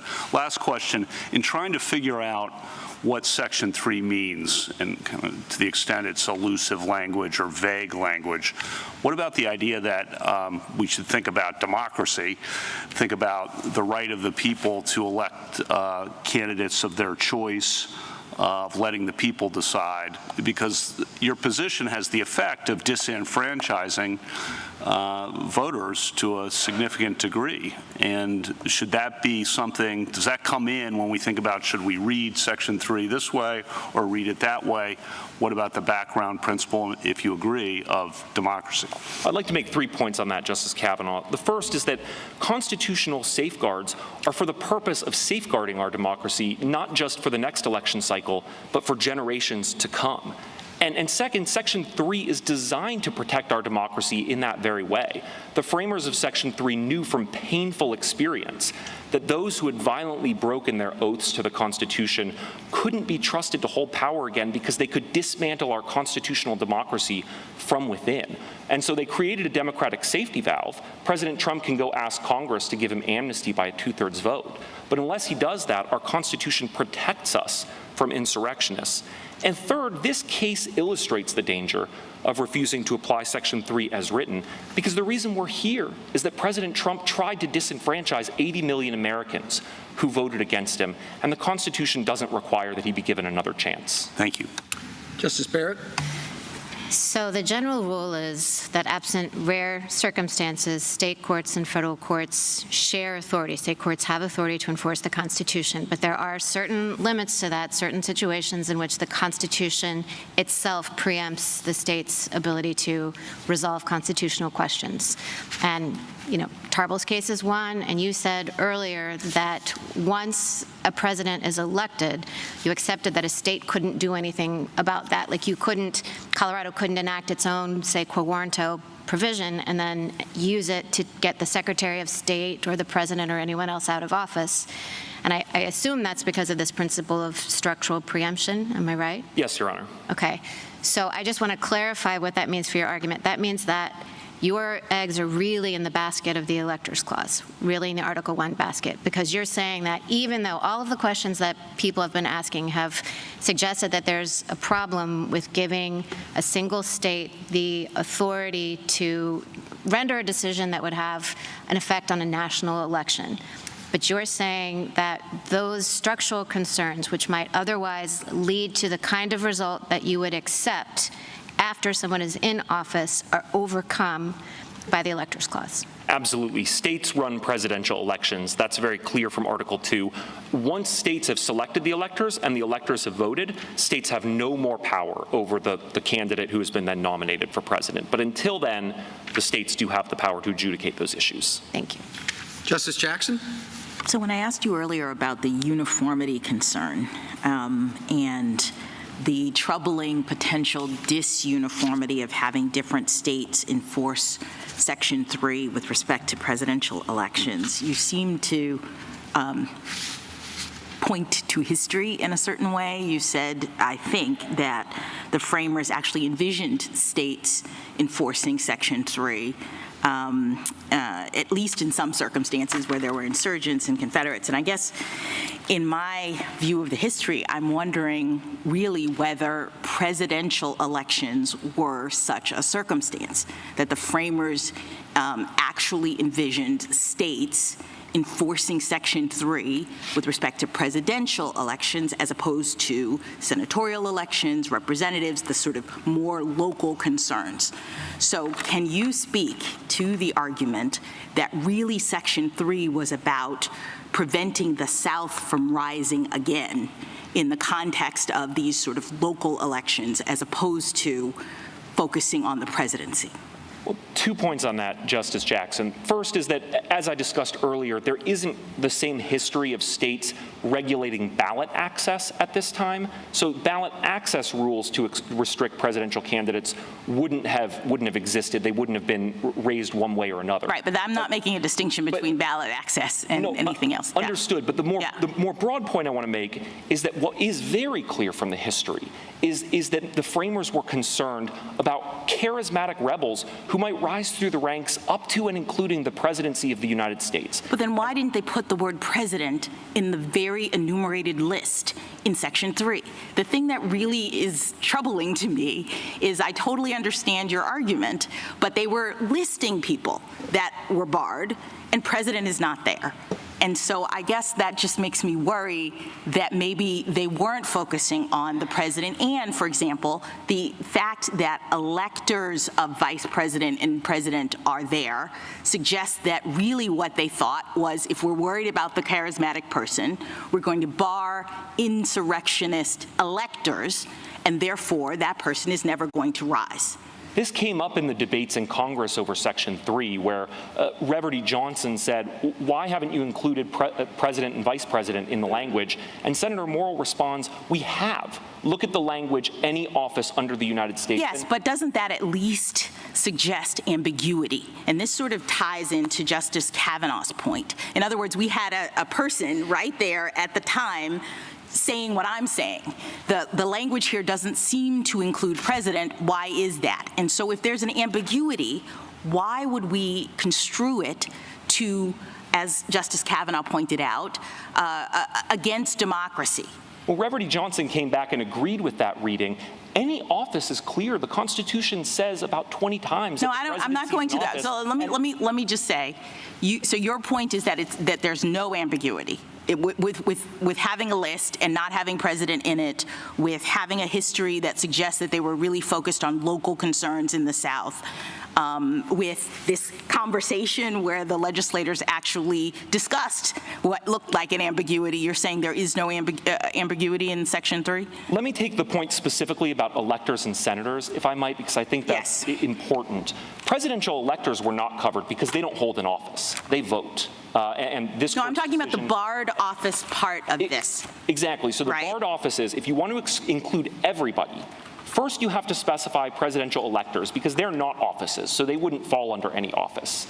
Second of all, senators and representatives don't hold office either. The Constitution tells us that under the incompatibility clause and refers to them as holding seats, not offices. And so you want to make sure that there's no doubt that senators and representatives are covered. Given that the Constitution suggests otherwise, you have to include them. The Constitution says the presidency holds an office, as do members of this court. And so other high offices, the president, vice president, members of this court. All right, let me ask you, I appreciate that argument.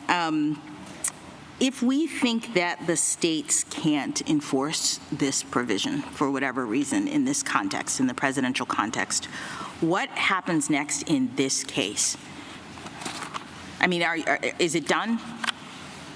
If this court concludes that Colorado did not have the authority to exclude President Trump from the presidential ballot on procedural grounds, I think this case would be done, but I think it could come back with a vengeance because ultimately members of Congress may have to make the determination after a presidential election, if President Trump wins, about whether or not he's disqualified from office and whether to count votes cast for him under the Electoral Count Reform Act. So President Trump himself urges this court in the first few pages of his brief to resolve the issues on the merits, and we think that the court should do so as well. And there's no federal litigation, you would say? Well, that's correct, because there is no federal procedure for deciding these issues, short of a criminal prosecution. Thank you. Thank you, counsel.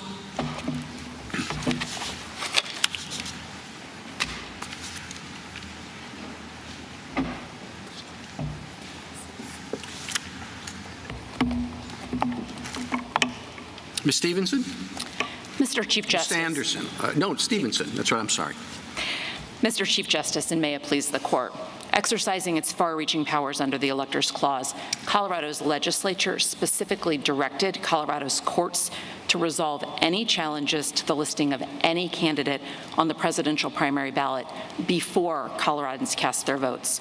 Despite this law, petitioner contends that Colorado must put him on the ballot because of the possibility there would be a supermajority act of Congress to remove his legal disability. Under this theory, Colorado and every other state would have to indulge this possibility, not just for the primary, but through the general election and up to the moment that an ineligible candidate was sworn into office. Nothing in the Constitution strips the states of their power to direct presidential elections in this way. This case was handled capably and efficiently by the Colorado courts under a process that we've used to decide ballot challenges for more than a century. And as everyone agrees, the court now has the record that it needs to resolve these important issues. I welcome your questions. Is there an express provision with respect to that defines what a qualified candidate is? No, Your Honor, there's not an express provision. When the Colorado Supreme Court looked at this, they looked at the need to be qualified, plus the fact that this part was... So what does it say then? If it's not express, how do we get to this issue of qualified candidate? What the Colorado Supreme Court did, and let me, if I could have a standing objection, I do want to make the argument that you shouldn't review the court's statutory interpretation. No, I'm just looking at the statute. Right. What the court did was to say that we have three important provisions in this section that show that candidates have to be qualified. First, it requires that under 1203 2A, that a political party that wants to participate has to have a qualified candidate.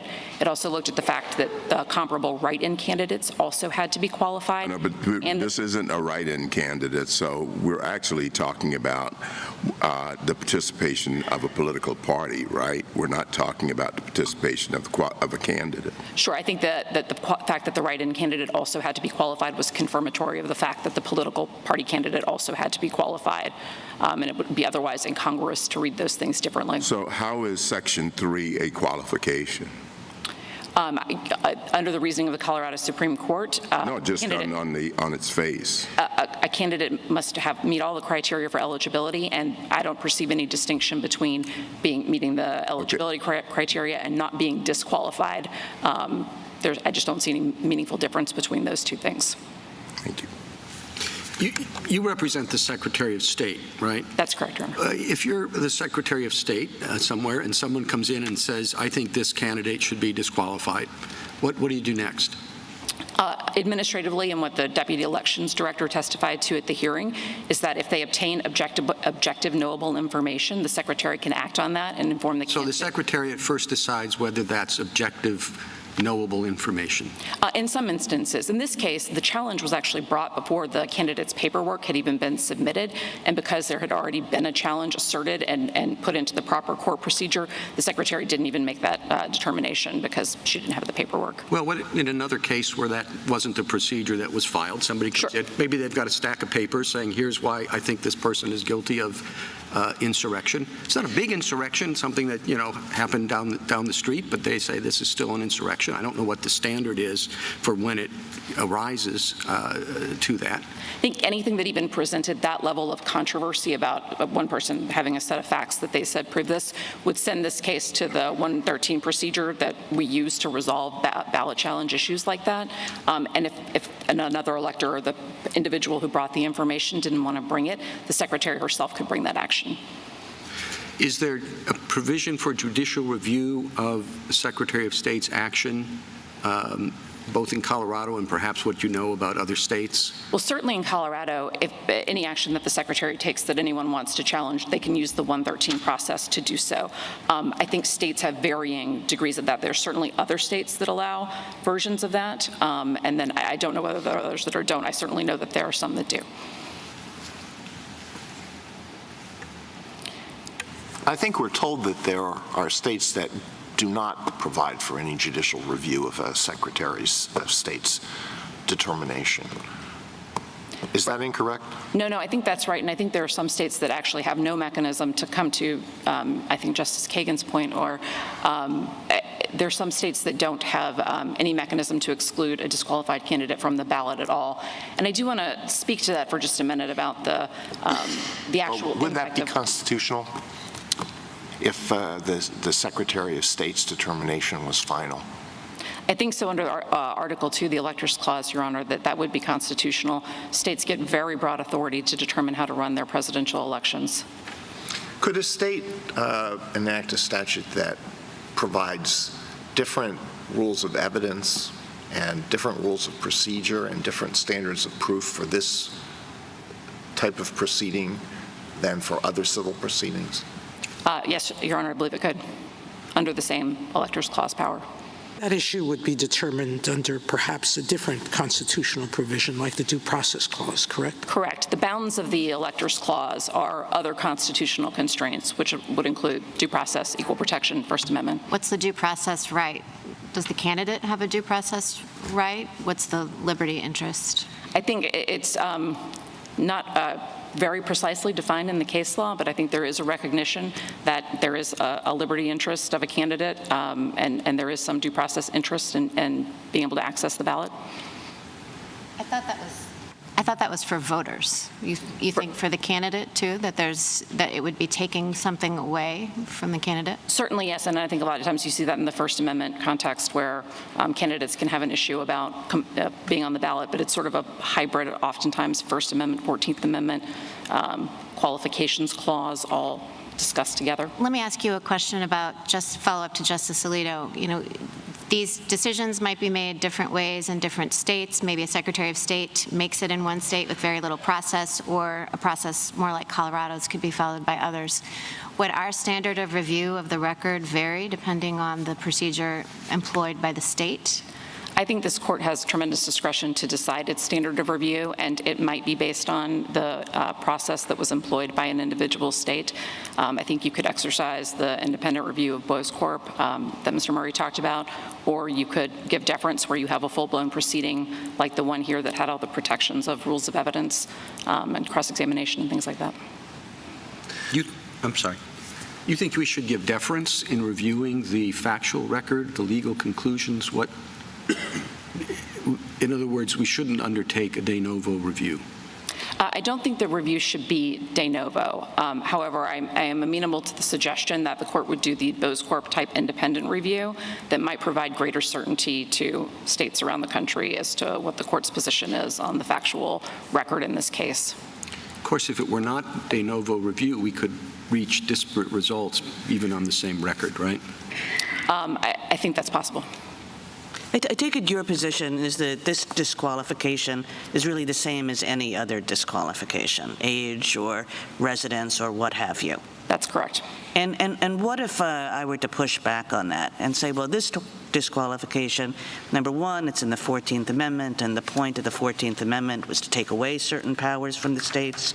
Number two, Section 3 itself gives Congress a very definite role, which Mr. Mitchell says is interfered with by the ability of states to take somebody off the ballot. Maybe number three, it's just more complicated and more contested, and if you want, more political. And why don't all of those things make a difference in our thinking about this qualification as opposed to any other?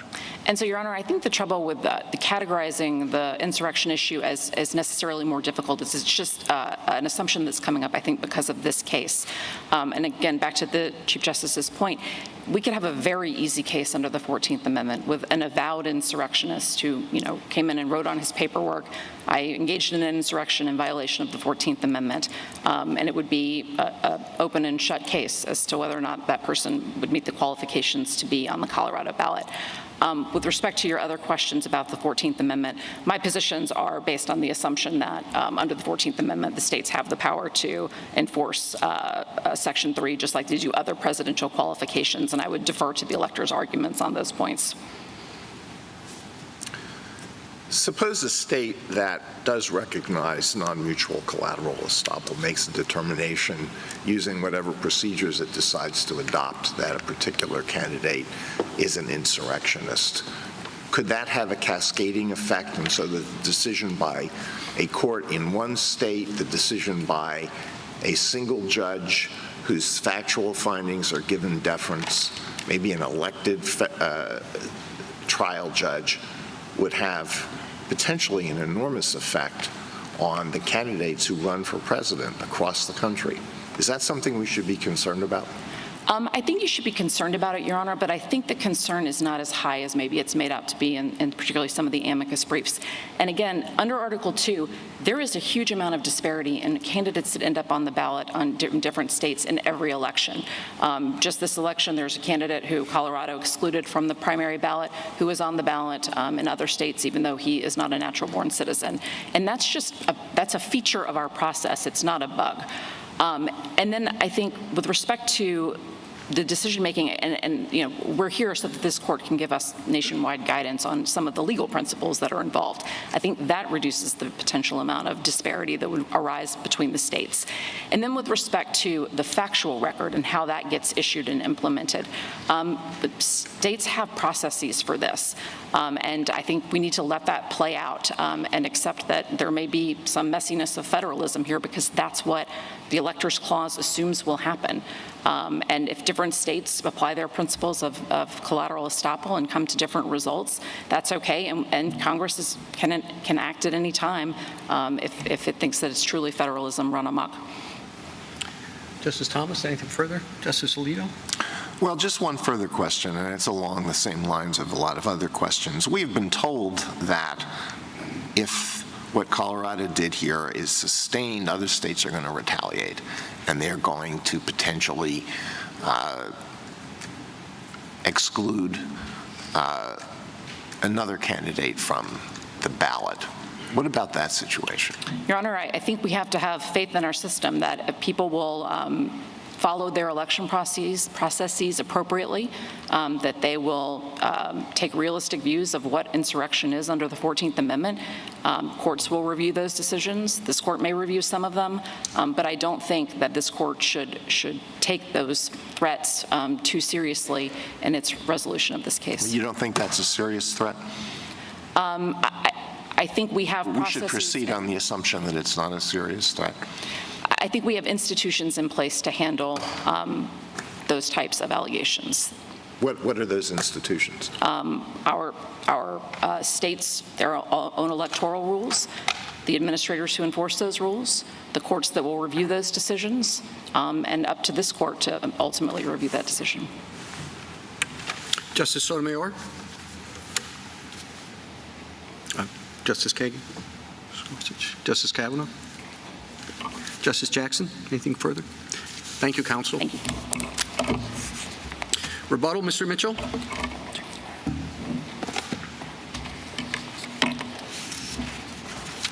Both Mr. Murray and Ms. Stevenson rely heavily on the Electors Clause and the authority that it gives the legislature of each state to direct the manner of appointing presidential electors. But that prerogative under Article 2 must be exercised in a manner consistent with other constitutional provisions and restrictions. And Justice Kagan alluded to one of those restrictions that might be imposed by the First Amendment, but there are others. A state cannot use its power under Article 2's Electors Clause to instruct its presidential electors only to vote for white candidates. That would violate the Equal Protection Clause. But nor can it exercise its power in a manner that would violate the constitutional holding of U.S. term limits against Thornton. And they cannot use the Electors Clause as an excuse to impose additional qualifications for the presidency that go beyond what the Constitution enumerates in Article 2. And the problem with what the Colorado Supreme Court has done is they have, in a way, changed the criteria in Section 3 by making it a requirement that must be met before the candidate who is seeking office actually holds the office, effectively moving forward in time the deadline that the candidate has for obtaining a congressional waiver. There has still been no answer from the Anderson litigants on how to distinguish the congressional residency cases, where the courts of appeals, not decisions from this court, but the courts of appeals in applying this court's holding in U.S. term limits have unanimously disapproved state laws requiring congressional candidates to show that they inhabit the state from which they seek election prior to Election Day. And there still, in our view, is no possible way to distinguish those from the situation below in the Colorado Supreme Court.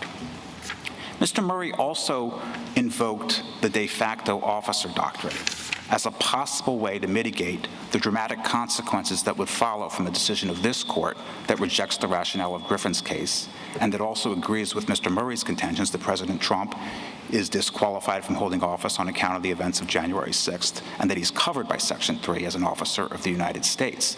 This court's recent decisions in Lucia and Arthrex held that officers who were unconstitutionally appointed under Article 2 and that made decisions under the APA that were attacked as invalid, those decisions were still vacated, and this court did not use any variant of the de facto officer doctrine to salvage the decisions that were made by these unconstitutionally appointed officers. There is no way to escape the conclusion that if this court rejects Griffin's case and also agrees with Mr. Murray's construction of Section 3, that every executive action taken by the Trump administration during its last 2 weeks in office is vulnerable to attack under the APA, and further, that if President Trump is reelected and sworn in as the next president, that any executive action that he takes could be attacked in federal court by anyone who continues to believe that President Trump is barred from office under Section 3.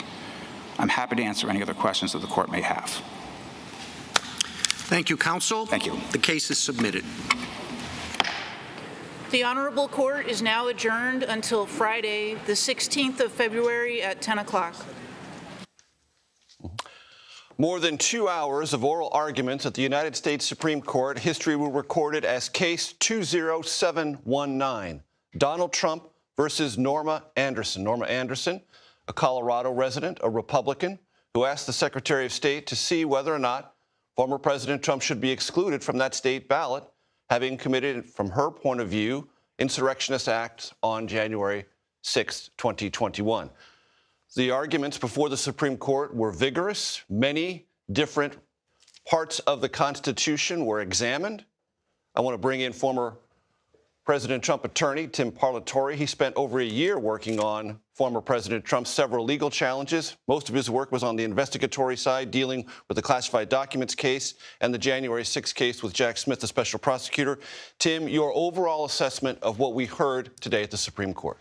I think it was a very interesting argument, and what I think came through is that the justices are looking for a way out of this case where they can, if possible, find complete consensus and issue a unanimous decision on a really very narrow point of law that would dispense of this matter. On that narrow point of law, did you hear today in the 2 hours of oral arguments some points of law that you think this sometimes disparate Supreme Court of ideologically constructed differences could arrive at a unanimous point of view? Yes. When Justice Kagan was asking the questions about a single state making a decision that would then bind all other states as to who they can vote for, I think that questioning right there really formed the basis of what I believe the entire opinion is going to be. I wouldn't be surprised if right after this, Chief Justice Roberts goes to Justice Kagan and says, okay, we're going to try and do a unanimous decision based on this narrow issue. To try and I think that they're definitely going to try and avoid a lot of the more contentious issues of, was there an insurrection? What's the definition? He is the former president an insurrectionist. Right. I think we didn't hear anything in that oral argument that indicates that they really want to tackle that question. I think that they're really looking for a technical procedural off-ramp that would allow them to say, okay, the Colorado decision can't stand, but it's not on the merits, it's on this procedural thing, and kick it back. I want to let our audience know that I'll be getting to Robert Costa, who's with me at the desk here momentarily, and also Jan Crawford, who was in the Supreme Court, will be coming out. But first, I want to go to our CBS News legal contributor, Jessica Levinson. Jessica, your takeaways from this historic gathering and oral arguments before the highest court. I absolutely agree that we're looking at a Supreme Court that wants an off-ramp. They didn't want this case. They don't want to be here. They don't want to make it look like they're deciding a presidential election. We know what happens to the Supreme Court when it looks like they're doing that. Bush v. Gore, that created a crisis of legitimacy. So what do we have here? I think two main possibilities. And one of them is the idea that Section 3 of the 14th Amendment, that part of the Constitution that we've been talking about, that it doesn't even apply to Trump because he is not an officer, that when he was president, that doesn't kick in Section 3. It doesn't begin. It doesn't apply. And that's where you hear Justice Jackson very forcefully say, weren't we worried about local officials in the South? Weren't we worried about the South rising again? So I saw Justice Jackson really providing a potential off-ramp.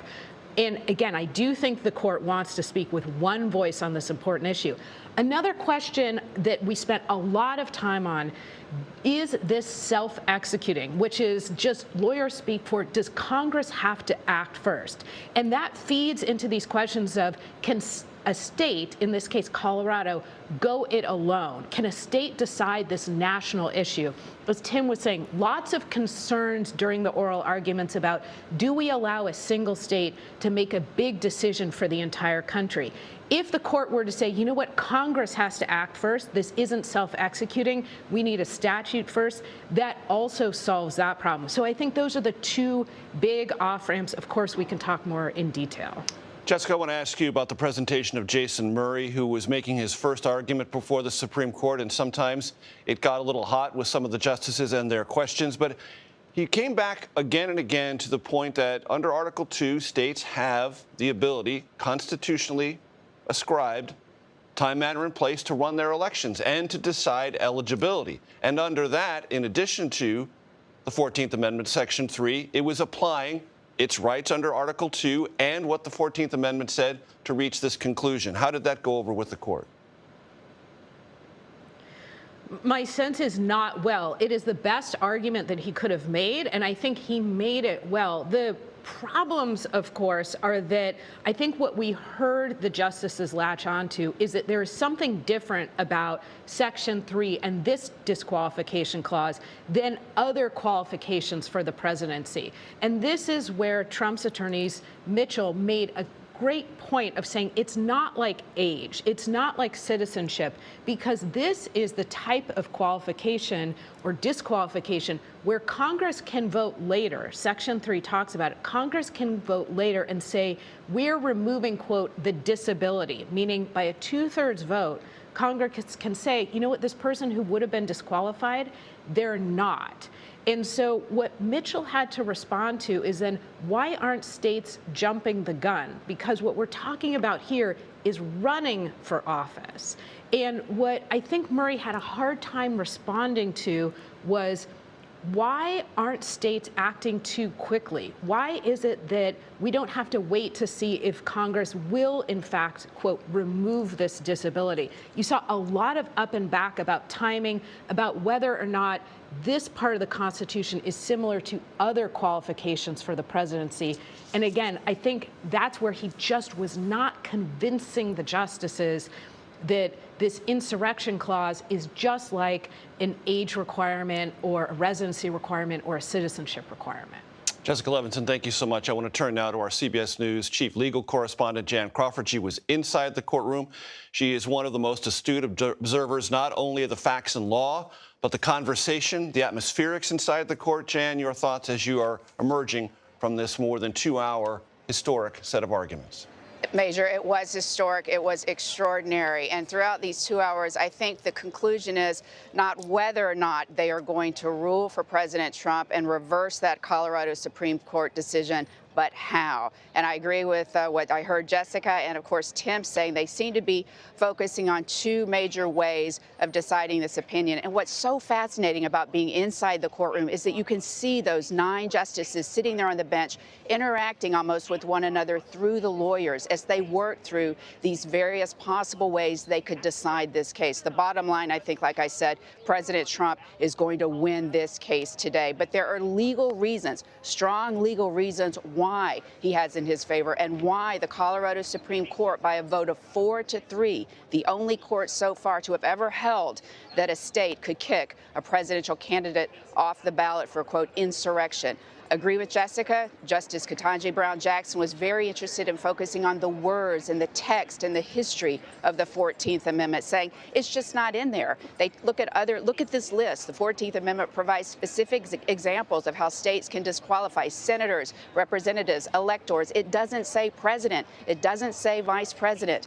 But the other justices seem to be coalescing more on a different theme, and that is whether states have this power at all. Justice Kagan, as Jessica mentioned and Tim mentioned, focusing on why does a single state get to decide who the other voters in other states can elect for president? That would be extraordinary, she said. On the flip side, the Trump appointee, Amy Coney Barrett, said this doesn't seem like a state issue at all. The Chief Justice, John Roberts, raised the prospect that other states would follow, but some Republican states may follow, saying, well, this may be an insurrection too, so we can kick a Democratic candidate off the ballot, suggesting that this is going to cause chaos in the states. Now, the attorney for the Colorado voters tried to suggest that, look, this has never happened, this is extraordinary, this is a one-off, but then here comes Justice Alito saying, look, they said that about impeachment. Justice Jackson was impeached. There was 100 years between his impeachment and Bill Clinton. How many have we had since?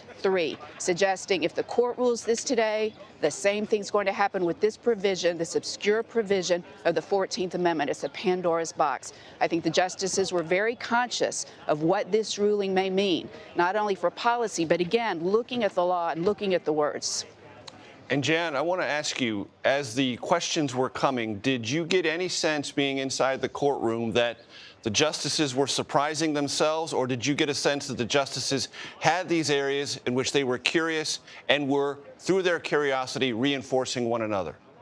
You know, to start the argument, I was a little, at first, I was kind of like, where's Justice Sotomayor going with this? Or, where are they going with this? And it's always, I have to say it's a caveat, and I've covered up this court for 30 years. You hate to read too much into oral argument, okay? Let's just put that out there. That being said, I do think you could see as the argument progressed, they almost started playing off each other, exploring holes in the argument, exploring the ramifications of what a ruling upholding the Colorado Supreme Court would do. And so, yes, I mean, you definitely saw kind of the justices. And you guys heard it. You listened to the arguments. You could hear them say, well, I want to follow back on, what Justice Kagan was saying, and I want to follow up on what Justice Alito was saying.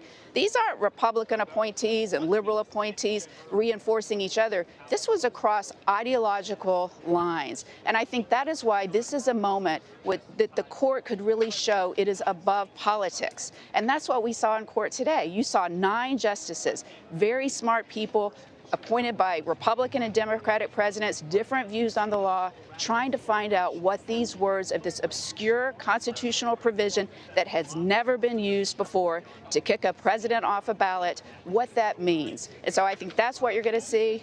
Whether or not they're going to get 9-0, whether they're going to come together on the reasoning, we'll have to wait and see. My guess is they probably will.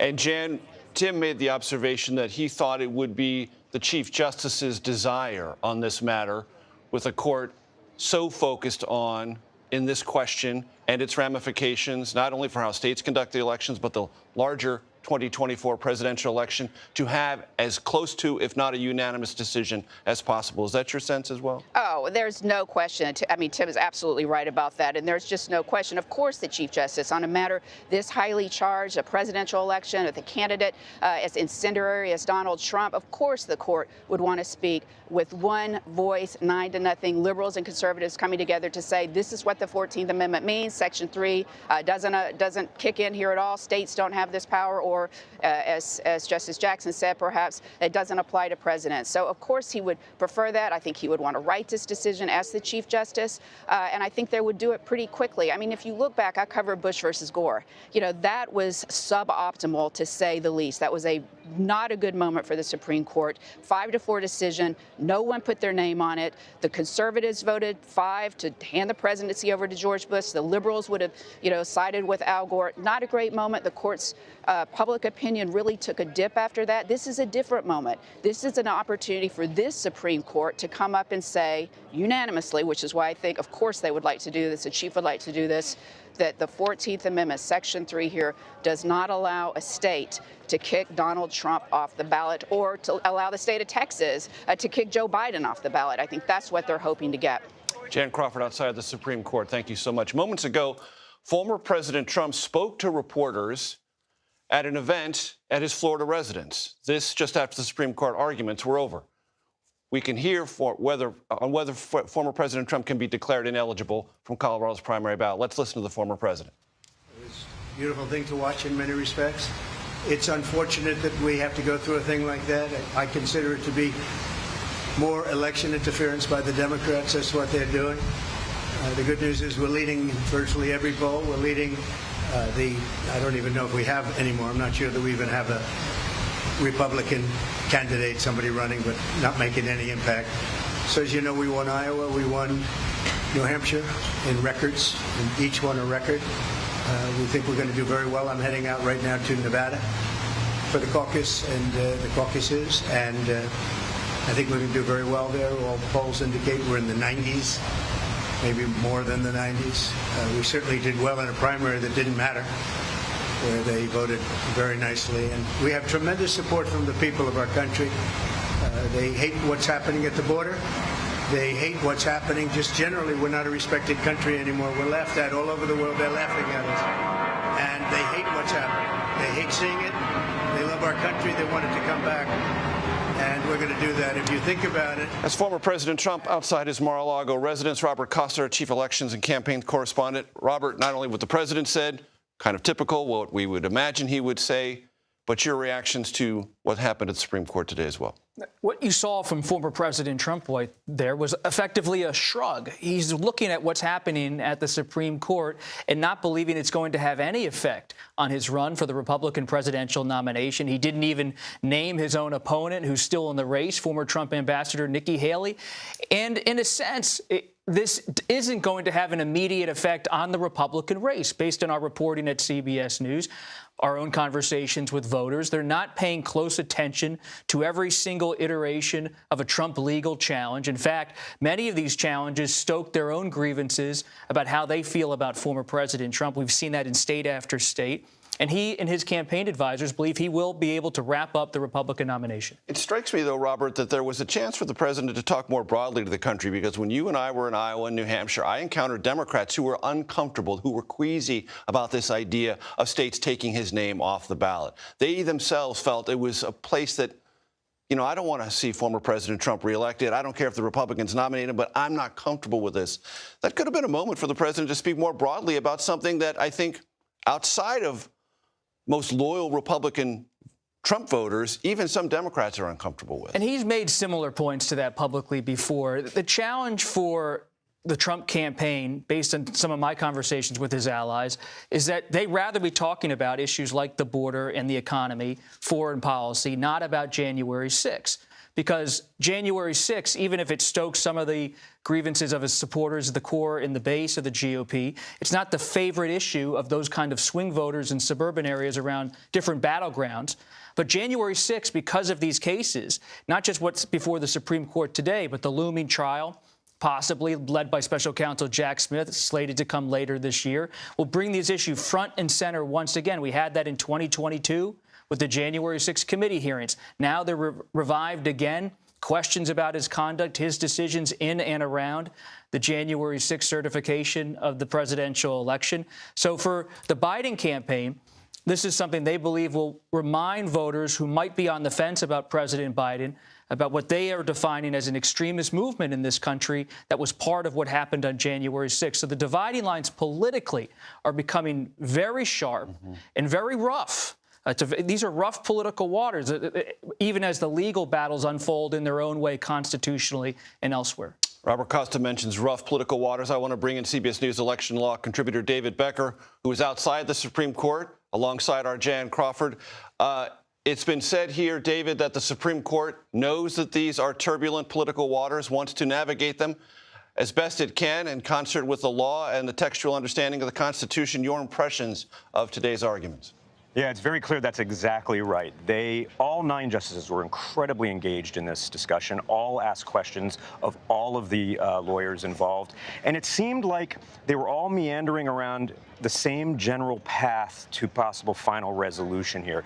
There was no discussion of whether or not Trump actually engaged in an insurrection. That was generally just passed over. And where they really seemed to focus, they focused a little bit on whether the presidency is an office of the United States and whether the president is an officer under the United States. But it really focused on whether the states have been authorized by Congress under the Constitution to render these decisions under Section 3. There was a clear concern that that could result in some chaos, with different states coming to different conclusions, or even one state, whichever was first to decide it, kind of generally just setting the stage for all of the other states, even though it might have been just one judge in that state that had rendered that ruling. And I think that the justices were clearly concerned about that. I saw that from all 9 justices. What I'd also say, however, is there's another potential chaos that could result from that, which is that barring congressional action, which I think we shouldn't expect in this particular case, that really leaves this for determination by Congress potentially on January 6th. And we could have a lot of discussion and potentially disruption around the idea that Donald Trump, if he won the election in November, he might not be qualified to serve as president of the United States. And so we'll have to see how the Supreme Court ultimately rules on this. I think they are headed towards a fairly consensus ruling on what power states have to resolve this matter, but it could set us up for a big political discussion later on.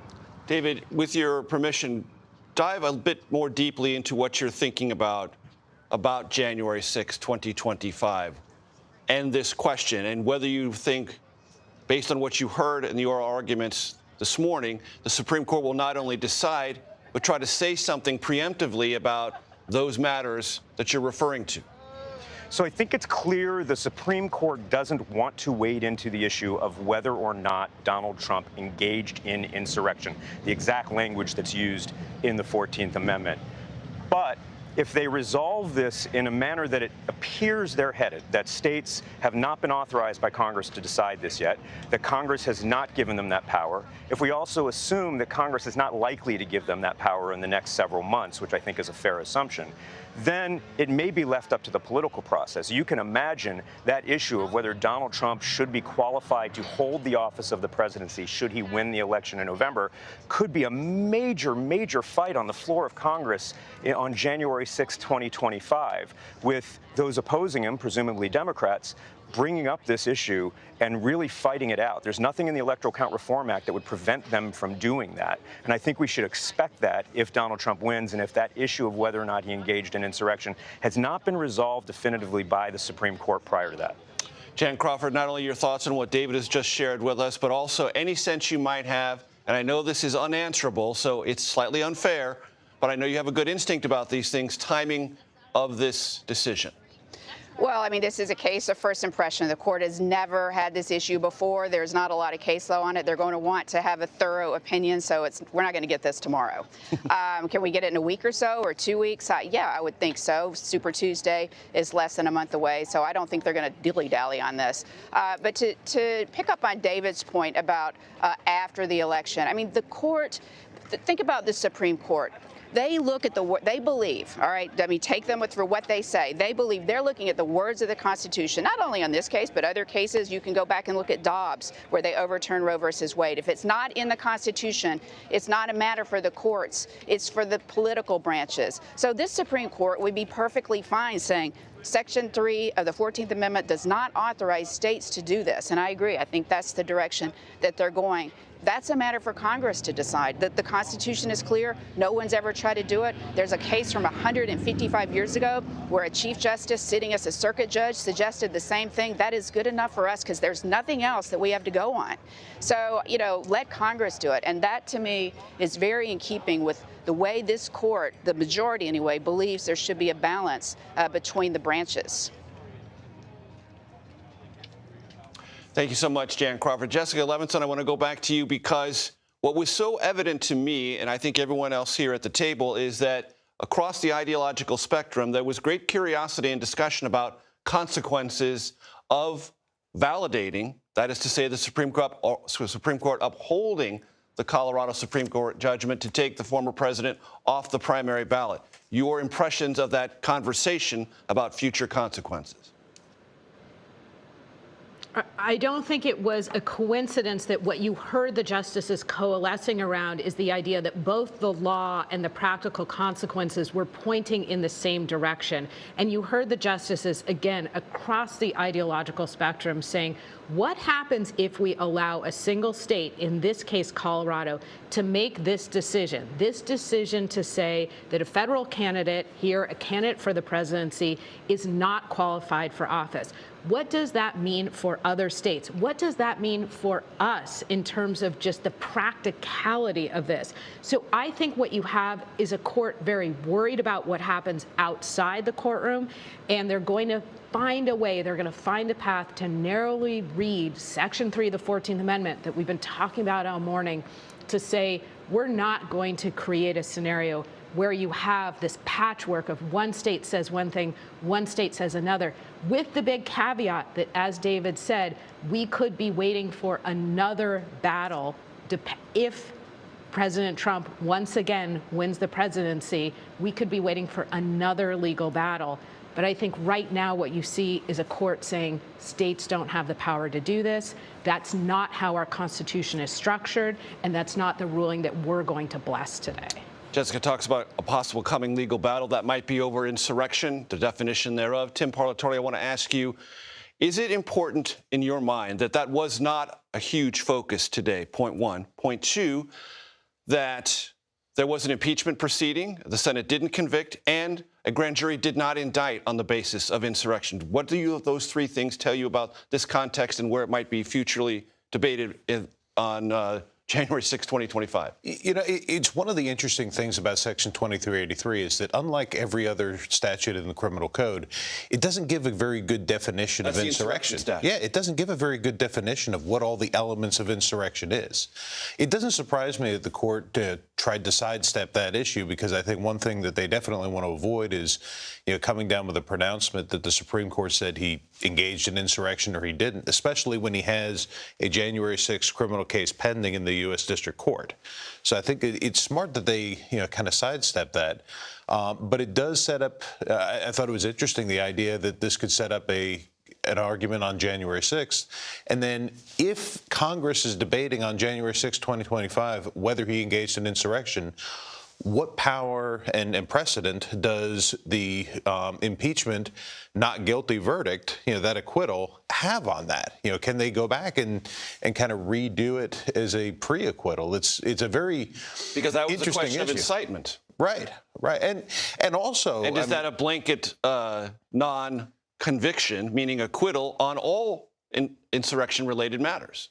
Well, it's not on all insurrection-related matters. They brought a single count of insurrection, and he was found not guilty on that. The grand jury sitting in D.C., considered all these things and chose to only charge, certain crimes, which was not insurrection. Right. And in fact, the grand juries in D.C., several grand juries in D.C., considered this for a lot of the protesters as well. And one group they charged with seditious conspiracy, which is the one level below insurrection. So the question of insurrection has been considered by multiple grand juries and by the Senate. And its criminal application for people below former President Trump, and not very often applied, or even almost never. I can't think of a single prosecution, for this. On that statute. Correct. Now, I will tell you, the 2383 is a little bit different. That's a part of the federal code. Right. The Insurrection Act in the federal criminal code is a little bit different from the 14th Amendment because it kicks out that whole officer thing. Mm-hmm. And it just says anybody who engaged in insurrection is permanently barred. It takes it outside of the idea that Congress can, remove that disability through the 2/3 majority vote. And it's a different and much more expansive application than the 14th Amendment. Robert, we heard the conversation from David Becker, from Jessica Levinson, and you mentioned a moment ago that for the Biden re-election campaign, whatever comes from this Supreme Court decision, the question of the stakes and the things that may come to this country after Election Day in November loom very large, which means this issue is not going away, even if the former president wins 9-0. We are clearly in a season of legal war in the sense that former President Trump is battling to stay on the ballot, to fend off all these charges of insurrection, to face a possible federal trial on his conduct related to that day. This is also a political war. Former President Trump has still not conceded the 2020 election. He's running against an incumbent whose certification day was January 6, 2021. And it's highly unusual to have a former president running again, facing these sorts of issues legally and politically, and to have an incumbent who was directly involved, a rematch with historic stakes legally and politically. And it is an argument that the former President Trump's campaign likes to make, that because he is popular in the Republican nomination battle, he is effectively politically immunized from all of these questions, constitutional and legal. Hey, he's popular. Republicans want to have him be the nominee. That sort of settles the matter. And that is, for the former president's team and his supporters, at the moment, potent. And there's nothing in the Constitution, should he ever face prison time, should his federal trial go forward, which is still an if and when at question at this moment, he could still serve as president. He could still be the Republican nominee. What's most interesting to me, based on my reporting, is Republicans across the board at the highest ranks of the party are not ready to push him out of the GOP nomination should these issues continue to cloud his campaign. They're sticking with him almost universally, though there are those critics inside. But so much of the criticism still in 2024 remains private when it's offered, not public. The momentum is still there and visible. I want to bring in Michigan Secretary of State Jocelyn Benson, who joins us now, also outside the Supreme Court. Madam Secretary, your impressions of what you heard this morning at the High Court. I was really grateful that the Supreme Court first heard this case and then was very clear throughout the discussion and oral arguments how important it is to provide finality to this matter and to avoid the chaos of having different states making different determinations of ballot access in this case. So my hope is that we'll see a lot of consensus among the justices in their decision, and that decision comes swiftly and soon so that we in the states can get back to the business of running fair and secure elections this year. Madam Secretary, your state came up in a rhetorical part of the oral arguments. I believe Justice Kagan said, well, what if Colorado does this? What would happen in Michigan? And what would happen in another state? Since your state was invoked in that sense, Is there confusion among you and your contemporaries, meaning other secretaries of state, about what to do at this point? No, since this case emerged and that issue emerged last fall, I was very clear that states do not have the authority to make this call, and that if we did assume that authority of ballot access on the 14th Amendment question here, we would be injecting ourselves into a discussion that actually is better decided by the U.S. Supreme Court, and as the court seemed to hint today, perhaps even by Congress. And so in my view, we have a very clear role in the states, and that is running free and fair elections and providing citizens clarity and certainty that their vote's going to count. These sorts of ambiguous questions about ballot access, when they rise to this level, are best resolved by the U.S. Supreme Court, and I was gratified to see the court really affirm that today in a lot of their discussions, and I'm hopeful that the decision will provide that clear guidance about who has the authority to determine the ballot access question in this case, and in my view, that authority should be squarely with the federal government as opposed to the states. Madam Secretary, Jocelyn Benson, Democratic Secretary of State of the great state of Michigan, thank you so much for your time. Control room, can we go to Jason Murray or do we go to Jessica Levinson? Please give me some guidance. Jessica Levinson, please weigh in on what you just heard from Secretary of State Benson. I think she's saying what we heard the Supreme Court saying here, which is I'm not sure that states should be the ones making this determination. We heard, it was just so fascinating, we heard a lot about constitutional structure and these questions of who decides and who has the power, particularly when it comes to the federal government. For anybody who has ever voted before, we know that states do have a lot of power when it comes to our election experience. But what the court was really focusing in on, and I think what we just heard from the Secretary of State, is the idea that maybe on these questions of national importance, where the question is a federal candidate, that you need more guidance than that constitutional provision we've been talking about, Section 3 of the 14th Amendment provides. That you need either a federal statute that says, states, here's when you can act, or you need, which is, we will get some version of it, a Supreme Court ruling that says, states, here is when you can act.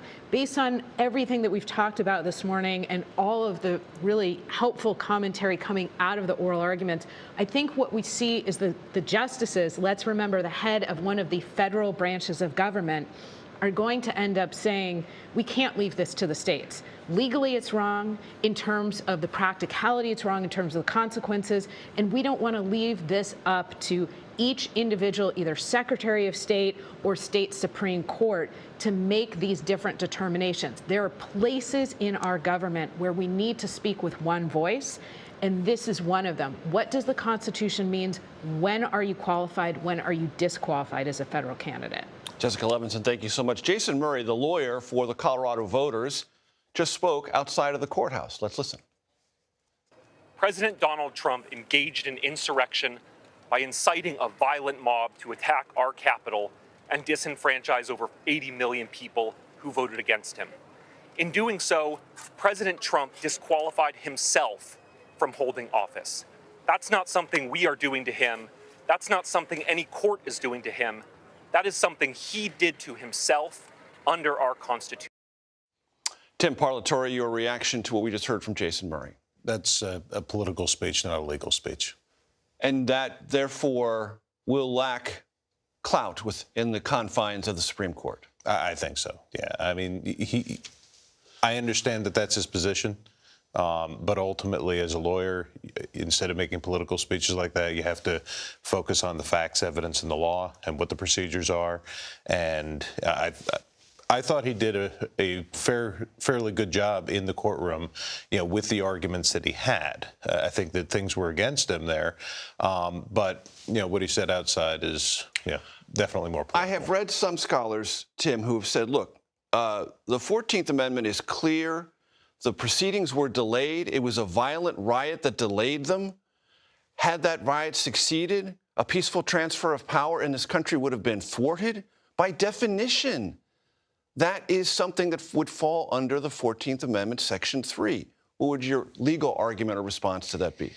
That's something that has to be proven in court. Okay. You know, you can have experts on both sides of the aisle sit there and say whether they think it does or does not apply. But in this country, to actually figure out whether something is or is not an insurrection, you have to bring an indictment, you have to put it in front of a jury, and you have to present the evidence, not hearsay evidence, actual evidence to a jury. And tested it in the court of law right. through and all due process procedures. Let the jury decide, and then you respect that process. There is a process. This isn't it. And what makes the Trump story intriguing legally and politically as a reporter is that this is not about Trump himself as the sitting president at the time marching on the Capitol. He did not march on the Capitol. But the question that's being investigated now that's going to come up in this trial, should it happen, is whether he engaged in a conspiracy to use fraudulent claims about election fraud to then forward what Jack Smith, the special counsel, is arguing was a scheme to hold onto power. I want to give Jan Crawford, our Supreme Court reporter who's standing outside the Supreme Court, if at all possible. Control room, is that good? The last word? Jan, please. I think, as we've all said, I mean, this is obviously as a result of these 2+ hours of extraordinary arguments. It's not a question of whether or not President Trump's going to win, but how. And there's two clear grounds that the court could use. One, this we've discussed, that states simply don't have this power under the 14th Amendment to kick a presidential candidate off the ballots, the chaos that would ensue for that. And also, when you think about the purposes, as the Chief Justice said, of the 14th Amendment, the concerns, that was to restrict the power of the states to take people's property and to do all these other things. So it's kind of an upside-down way of looking at that amendment at all. And then, of course, there's the other possible way advanced by Justice Ketanji Brown Jackson that would say that this section doesn't even apply to presidents at all. But either way, it was a good day for former President Trump. Jan Crawford outside the court with our election law expert David Becker. Our coverage will continue on CBS News Streaming, your local news, and tonight, of course, on the CBS Evening News. This has been a CBS News Special Report. I'm Major Garrett in Washington. Good day.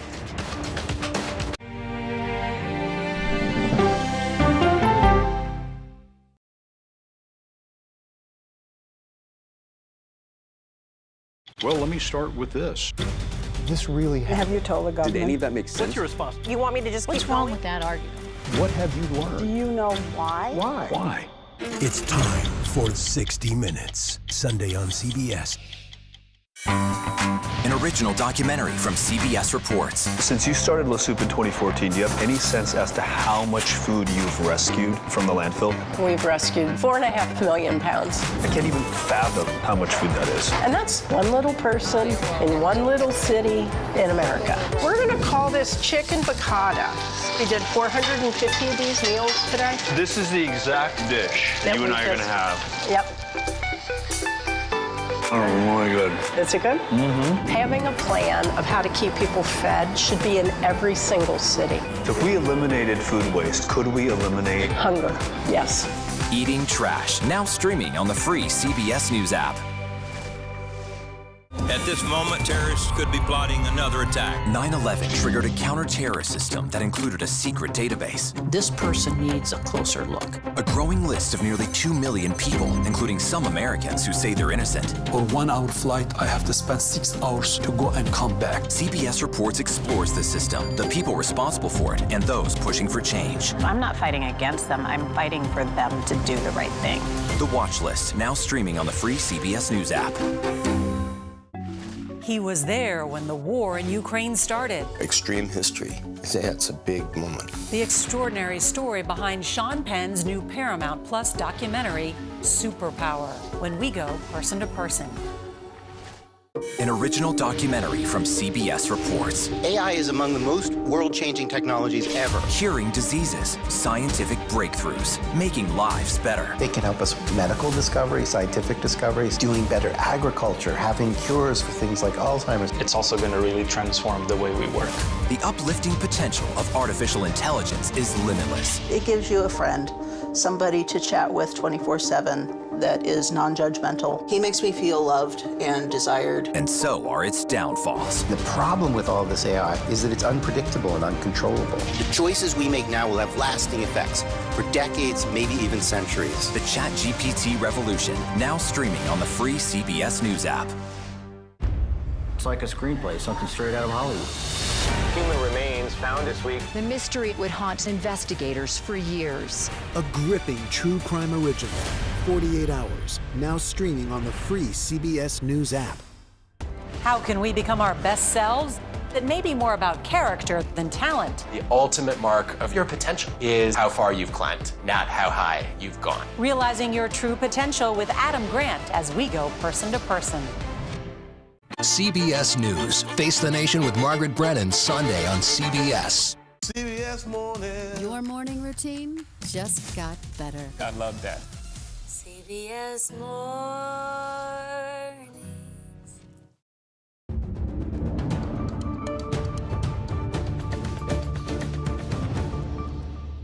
Hello, everyone. Thanks for joining us here on CBS News. I'm Lana Zach. And I'm Errol Barnett. The nation's highest court is currently weighing a case that could completely upend the 2024 presidential election. The Supreme Court heard oral arguments today. Perhaps you were with us watching live. Pretty fascinating to listen to over whether former President Donald Trump is eligible to run for a second term in the White House. Colorado's Supreme Court barred Trump from holding public office based on Section 3 of the 14th Amendment. Now, it does not explicitly reference the president, but it does say anyone who participates in insurrection cannot hold office. The former president is arguing that this does not apply to him or his conduct while in the White House. His attorneys also say if the Colorado ruling is upheld, it could have dangerous repercussions for elections across the U.S. The Colorado Supreme Court held that President Donald J. Trump is constitutionally disqualified from serving as president under Section 3 of the 14th Amendment. The Colorado Supreme Court's decision is wrong and should be reversed for numerous independent reasons. For the first time in history, the attack was incited by a sitting president of the United States to disrupt the peaceful transfer of presidential power. By engaging in insurrection. CBS News chief legal correspondent Jan Crawford is outside of the Supreme Court. Jan, you were inside listening to these arguments. Justice Samuel Alito challenged the lawyer representing the Colorado's attorneys earlier about the potential national effects of this case. I just want to play that for our viewers and get your response on the other side.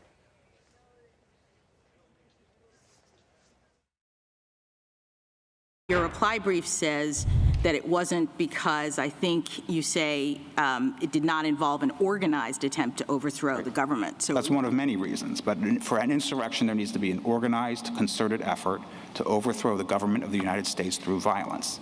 And this so the point is that a chaotic effort to overthrow the government is not an insurrection? No, we didn't concede that it's an effort to overthrow the government either, Justice Jackson, right? None of these criteria were met. This was a riot. It was not an insurrection. The events were shameful, criminal, violent, all of those things, but it did not qualify as insurrection as that term is used in Section 3. All right, and as we heard there, that was Justice Ketanji Brown Jackson replying to Jonathan Mitchell, who is the attorney for President Trump. Jan, what did you make of that exchange?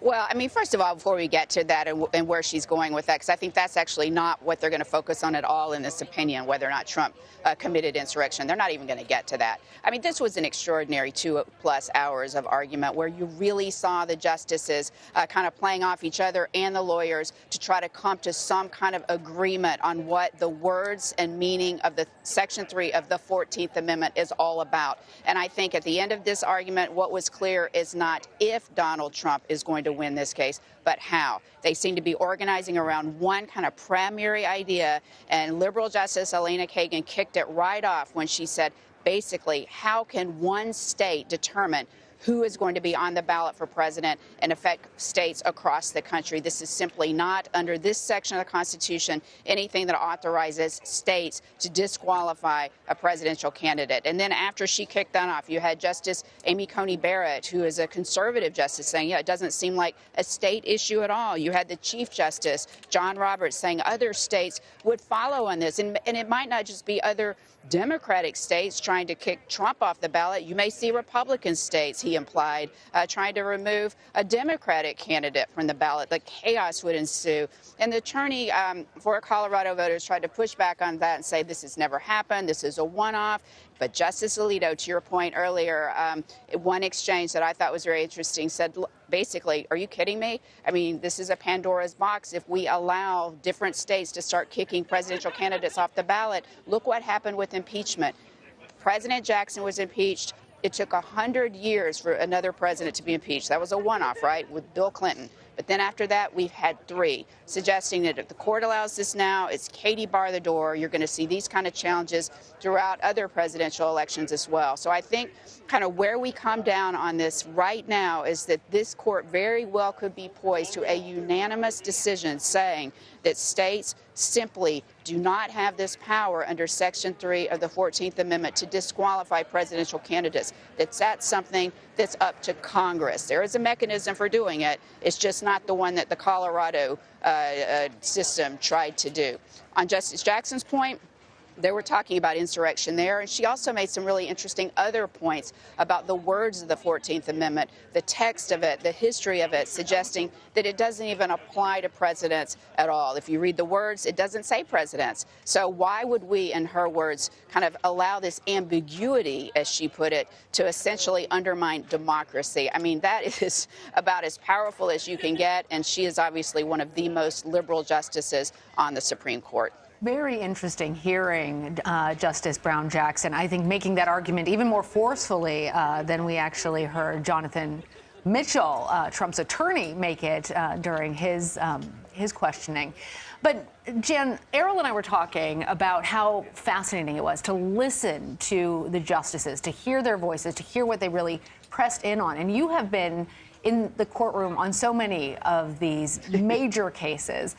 Talk to us. Give us the insight of what it was like to actually see their faces, to be there today. And I also wanted to follow up on a point that you were making about the difference between Bush v. Gore and the possibility in this case for the justices to even potentially be unanimous in their decision. And do you think that Justice Sotomayor might join a majority opinion in this case?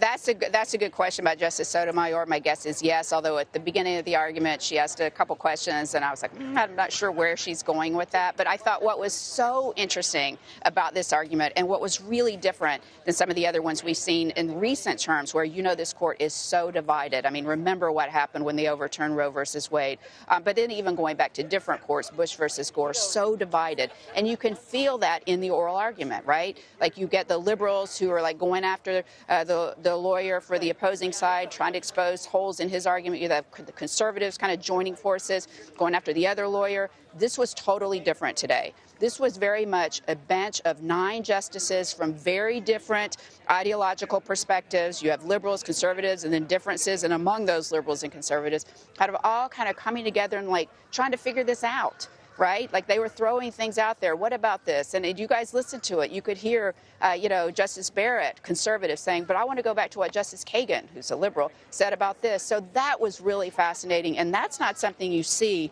at the Supreme Court all the time on a hugely significant case, and one that outside this court is extremely politically divided. So I think it's a real moment for the court, which they certainly punted on in Bush versus Gore, 5-4, conservatives giving the White House to George W. Bush and liberals siding with, Al Gore. This is a moment for the court to show that they can rise above politics and they can look at the words and the meaning and the understanding of an old Section 3 of the 14th Amendment and come together and say, this is what the law is, and perhaps be unanimous. Of course, I think that's what the Chief Justice would like, and it looked like from the arguments today, based on the way they conducted themselves, that's what they would like as well. All right, Jan Crawford outside of the Supreme Court for us. Thank you, Jan. Thank you, Jan. Jessica Levinson is with us now. She's a CBS News legal contributor and a professor for Loyola Law School in California. I want to ask this question that Errol was getting at before about Samuel Alito challenging the lawyer representing Colorado. He asked about the potential effects of this case, and he brought this up multiple times, I think, in each line of questioning. Talk to us about the implications and how all of that is factoring in potentially to the justice's decision now. So I think exactly as you heard Jan explain so clearly, that what we heard is it wasn't just Justice Alito, although certainly he kept coming back to this theme, but it was all the justices concerned about what happens in our constitutional system if we say one state has the power to disqualify a federal candidate. What does that mean to our ability for the voters to know whether or not they can vote for a candidate who is qualified or not qualified. I think what you heard Justice Alito and the other justices saying is, this is a place where we need to speak with one voice. This is a place where I think what they were coalescing behind is we need a congressional statute that tells the states, here's when you can act and here's when you cannot act. And yes, it was Justice Alito, again, who kept coming back to this point, but you heard the other justices, one saying, legally, do states have the power to throw one federal candidate off the ballot?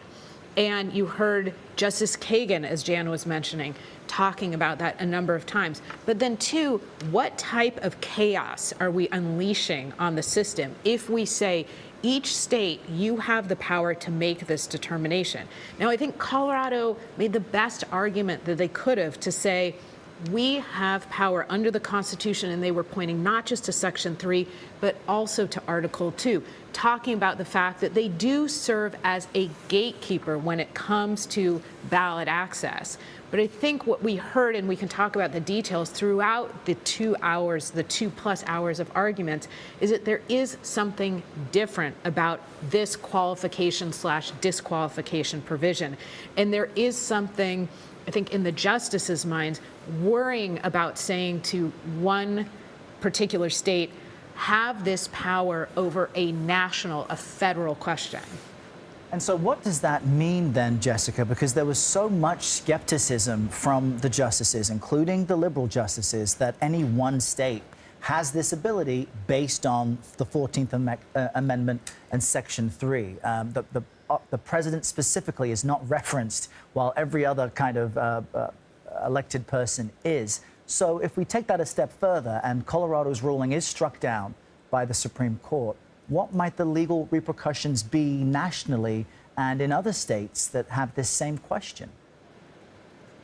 So I think what we might be looking at is a Supreme Court decision that says we need Congress to act. We need Congress to say, states, here's when you can disqualify a federal candidate, and here's when you can not disqualify a federal candidate. Just wanted to pick up on something you mentioned about the wording of Section 3 and how there was, in the beginning, I thought, and now I've kind of changed my mind, but I thought in the beginning there was a fairly lengthy, and I thought potentially this is the path that the court's going to take, discussion about whether or not being a president, whether or not having held that office even triggers Section 3. And you heard Justice Ketanji Brown Jackson forcefully say, I'm looking at the history of the 14th Amendment.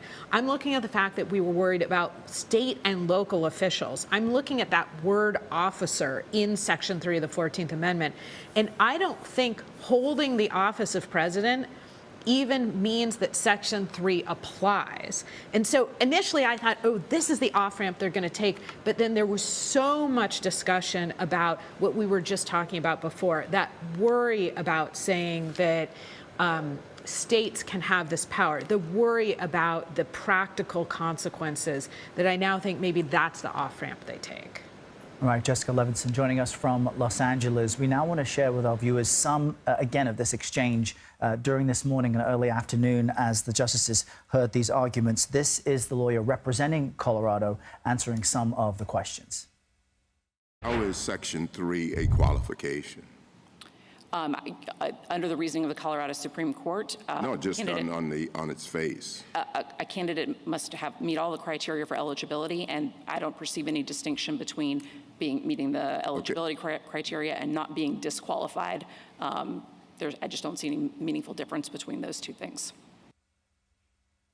That was Shannon Stevenson. For more, let's bring in Colorado Secretary of State Jena Griswold. Jena, talk to us about what you heard today and what you make of these arguments that seem to suggest that justices will rule not in favor of the Colorado Supreme Court. Well, first off, thank you for having me. And I think we just have to wait to see what the justice's decision is. A lot of times you can't actually glean what the decision exactly will be from oral arguments. But I will say it's so striking being here at the United States Supreme Court in the shadow of the United States Capitol, where Congress people ran for their lives and our Constitution came under assault. And why it's so striking is Trump continued to lie about his role in the insurrection. I hope the justices see through his lies and underline that it is within state authority to keep off oath-breaking insurrectionists from our ballot. I also hope that the United States Supreme Court confirms whether or not an insurrectionist can serve a second term as president. Secretary Griswold, the Supreme Court justices really seem to have a lot of concerns about the power of somebody in your office and in the offices of all 50 states to keep a national candidate off of a ballot and the potential that it could be misapplied, politically driven. What do you think about that concern? It's definitely something the justices brought up. And to be very clear, I did not make this decision. This decision was made by a trial court and then a Colorado Supreme Court's review. And honestly, states all the time affect each other in elections. Following the court's questions, if states are not allowed to affect each other, then heck, Georgia, Texas, and Florida better get rid of their voter suppression laws. Because when they suppress the votes of working people and people of color, it affects Coloradans in our congressional representation and potentially in the presidency. And in terms of the argument that the Supreme Court is focused on politics, I don't think being afraid of Republican witch hunts or Republican temper tantrums should be a reason not to uphold the Constitution. So I do think that the language of Section 3 of the 14th Amendment is clear. Oath-breaking insurrectionists should not be on the ballot, and they should not be serving in elected office in this country. And that same provision, though, notes that Congress can, with a two-thirds vote majority, kind of override that limitation, that disability. Former President Trump was not found, Congress put him in the clear effectively. What do you make of the justices' questions and arguments that, the 14th Amendment, Section 3, actually does not apply, and that Colorado overstepped its bounds by disqualifying Trump? To be very clear, Congress did not put Donald Trump in the clear. They could choose to do so, and they've had years at this point to choose to do so, and they have not. Decisions about enforcing the law or the Constitution should not be based on some hypothetical of tomorrow that may never come. If that was the case, then heck, criminal laws would never be enforced because they could be waived by a governor if someone was held guilty under a criminal law. So I do not think that we should make decisions based on hypotheticals. If Congress wants to act, by all means it can act, but it has shown no indication that that is going to happen. Secretary Griswold, how do you feel like today went for you? Were you surprised by anything? It's just so hard to tell from oral arguments. I think something that was so striking was Trump's lawyers' positions. They argued in the United States Supreme Court that insurrectionists should be allowed on ballots, and that even if Trump was found guilty of the crime of insurrection, he could still run for president again because of presidential immunity. Section 3 of the 14th Amendment is there to protect the nation. It recognizes that insurrectionists are a danger to our nation, and if they're in elected office, they can dismantle democracy from within. Regardless of how this case comes out, democracy is on the line, and the American people can save democracy this year during presidential primaries and in the general election. All right, Jenna Griswold, the Colorado Secretary of State, thank you for joining us. Thanks. Thank you. We want to bring in now CBS News Chief Election and Campaign Correspondent Robert Costa. Robert, you've been following all of this alongside us. So former President Trump made comments earlier. It was less about the Supreme Court's arguments today, more of a campaign speech. Let's play that first, and then I want to get some of your reactions on the other side. In watching the Supreme Court today, I thought it's a very beautiful process. I hope that democracy in this country will continue, because right now we have a very, very tough situation with all of the radical left ideas with the weaponization of politics. They weaponized it like it's never been weaponized before. It's totally illegal, but they do it anyway, and it has to stop. So not a lot of specifics about what we heard in court today, but a lot of what you have heard covering the former president out on the campaign trail. The other thing that he said was that he reinforced this idea that we all heard when we covered him on the campaign trail the last time about the rest of the world laughing at us. What do you make of how this is affecting him on the campaign trail? It's good to be with you. First, it should be noted that former President Trump's claim that the Justice Department is being, quote, weaponized against him is not backed up by any evidence. The Justice Department is proceeding with a special counsel investigation and a looming federal trial about his alleged conduct in and around January 6th, saying the former president engaged in what Jack Smith is calling a criminal scheme to try to keep Trump in power. Despite that trial, despite what happened today at the Supreme Court and so many other issues facing the former president, from a hush money payments trial in New York scheduled to begin in March, to a possible trial in Georgia, to the civil fraud trial in New York, among many other issues, he continues to plow forward in the Republican presidential race. In his remarks today at his residence, he did not even address his opponent, Nikki Haley, the former ambassador, by name.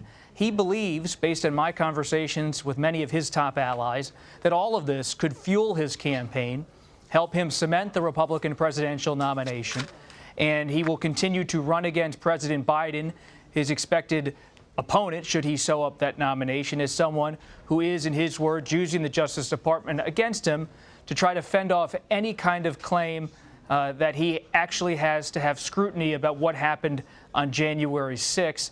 In a primary, his advisors and many Republicans tell me that's good politics. The question for him politically is whether that's good politics in a general election. President Biden has been focusing on January 6th and what he calls the MAGA movement as an extreme movement in the United States backing the former president. So all these issues are legal. They are also political. It's an interesting point, Bob, because as we move forward now, what's interesting is that as the financial penalties against Trump continue to stack up. One case you didn't mention was the defamation trial he lost here in New York, where he was found to now need to pay more than $80 million to the writer E. Jean Carroll.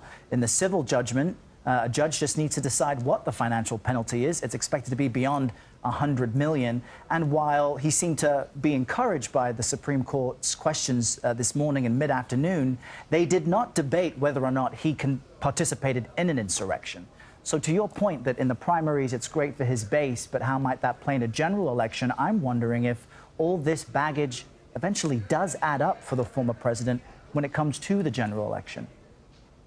Errol, it's an excellent point, and you had terrific coverage yourself and reporting on the E. Jean Carroll case in New York. I remember following your reports outside of that courtroom, and that brought the issue of the allegation of rape and his liability in that case with E. Jean Carroll on a civil level to the forefront of the national conversation. And for most candidates, talking about that particular issue is not a winner politically, especially if they're trying to appeal to women and to voters nationwide who might not be in the trenches with President Trump politically. But Trump and his campaign believe that all of these issues for many voters, not just their core supporters, and they might be right, they might be wrong in this assessment, cloud up and are murky for most people to discern because there's so much going on, whether it's the immunity claim before the courts on the federal level, the January 6th case on the federal level, the Supreme Court hearing the Colorado case, then all of the other things we've just discussed. It creates this avalanche of information that most people in their everyday lives don't have time to follow in the same way we do. And the political consequences might not be as severe. That's at least the belief inside the Trump campaign.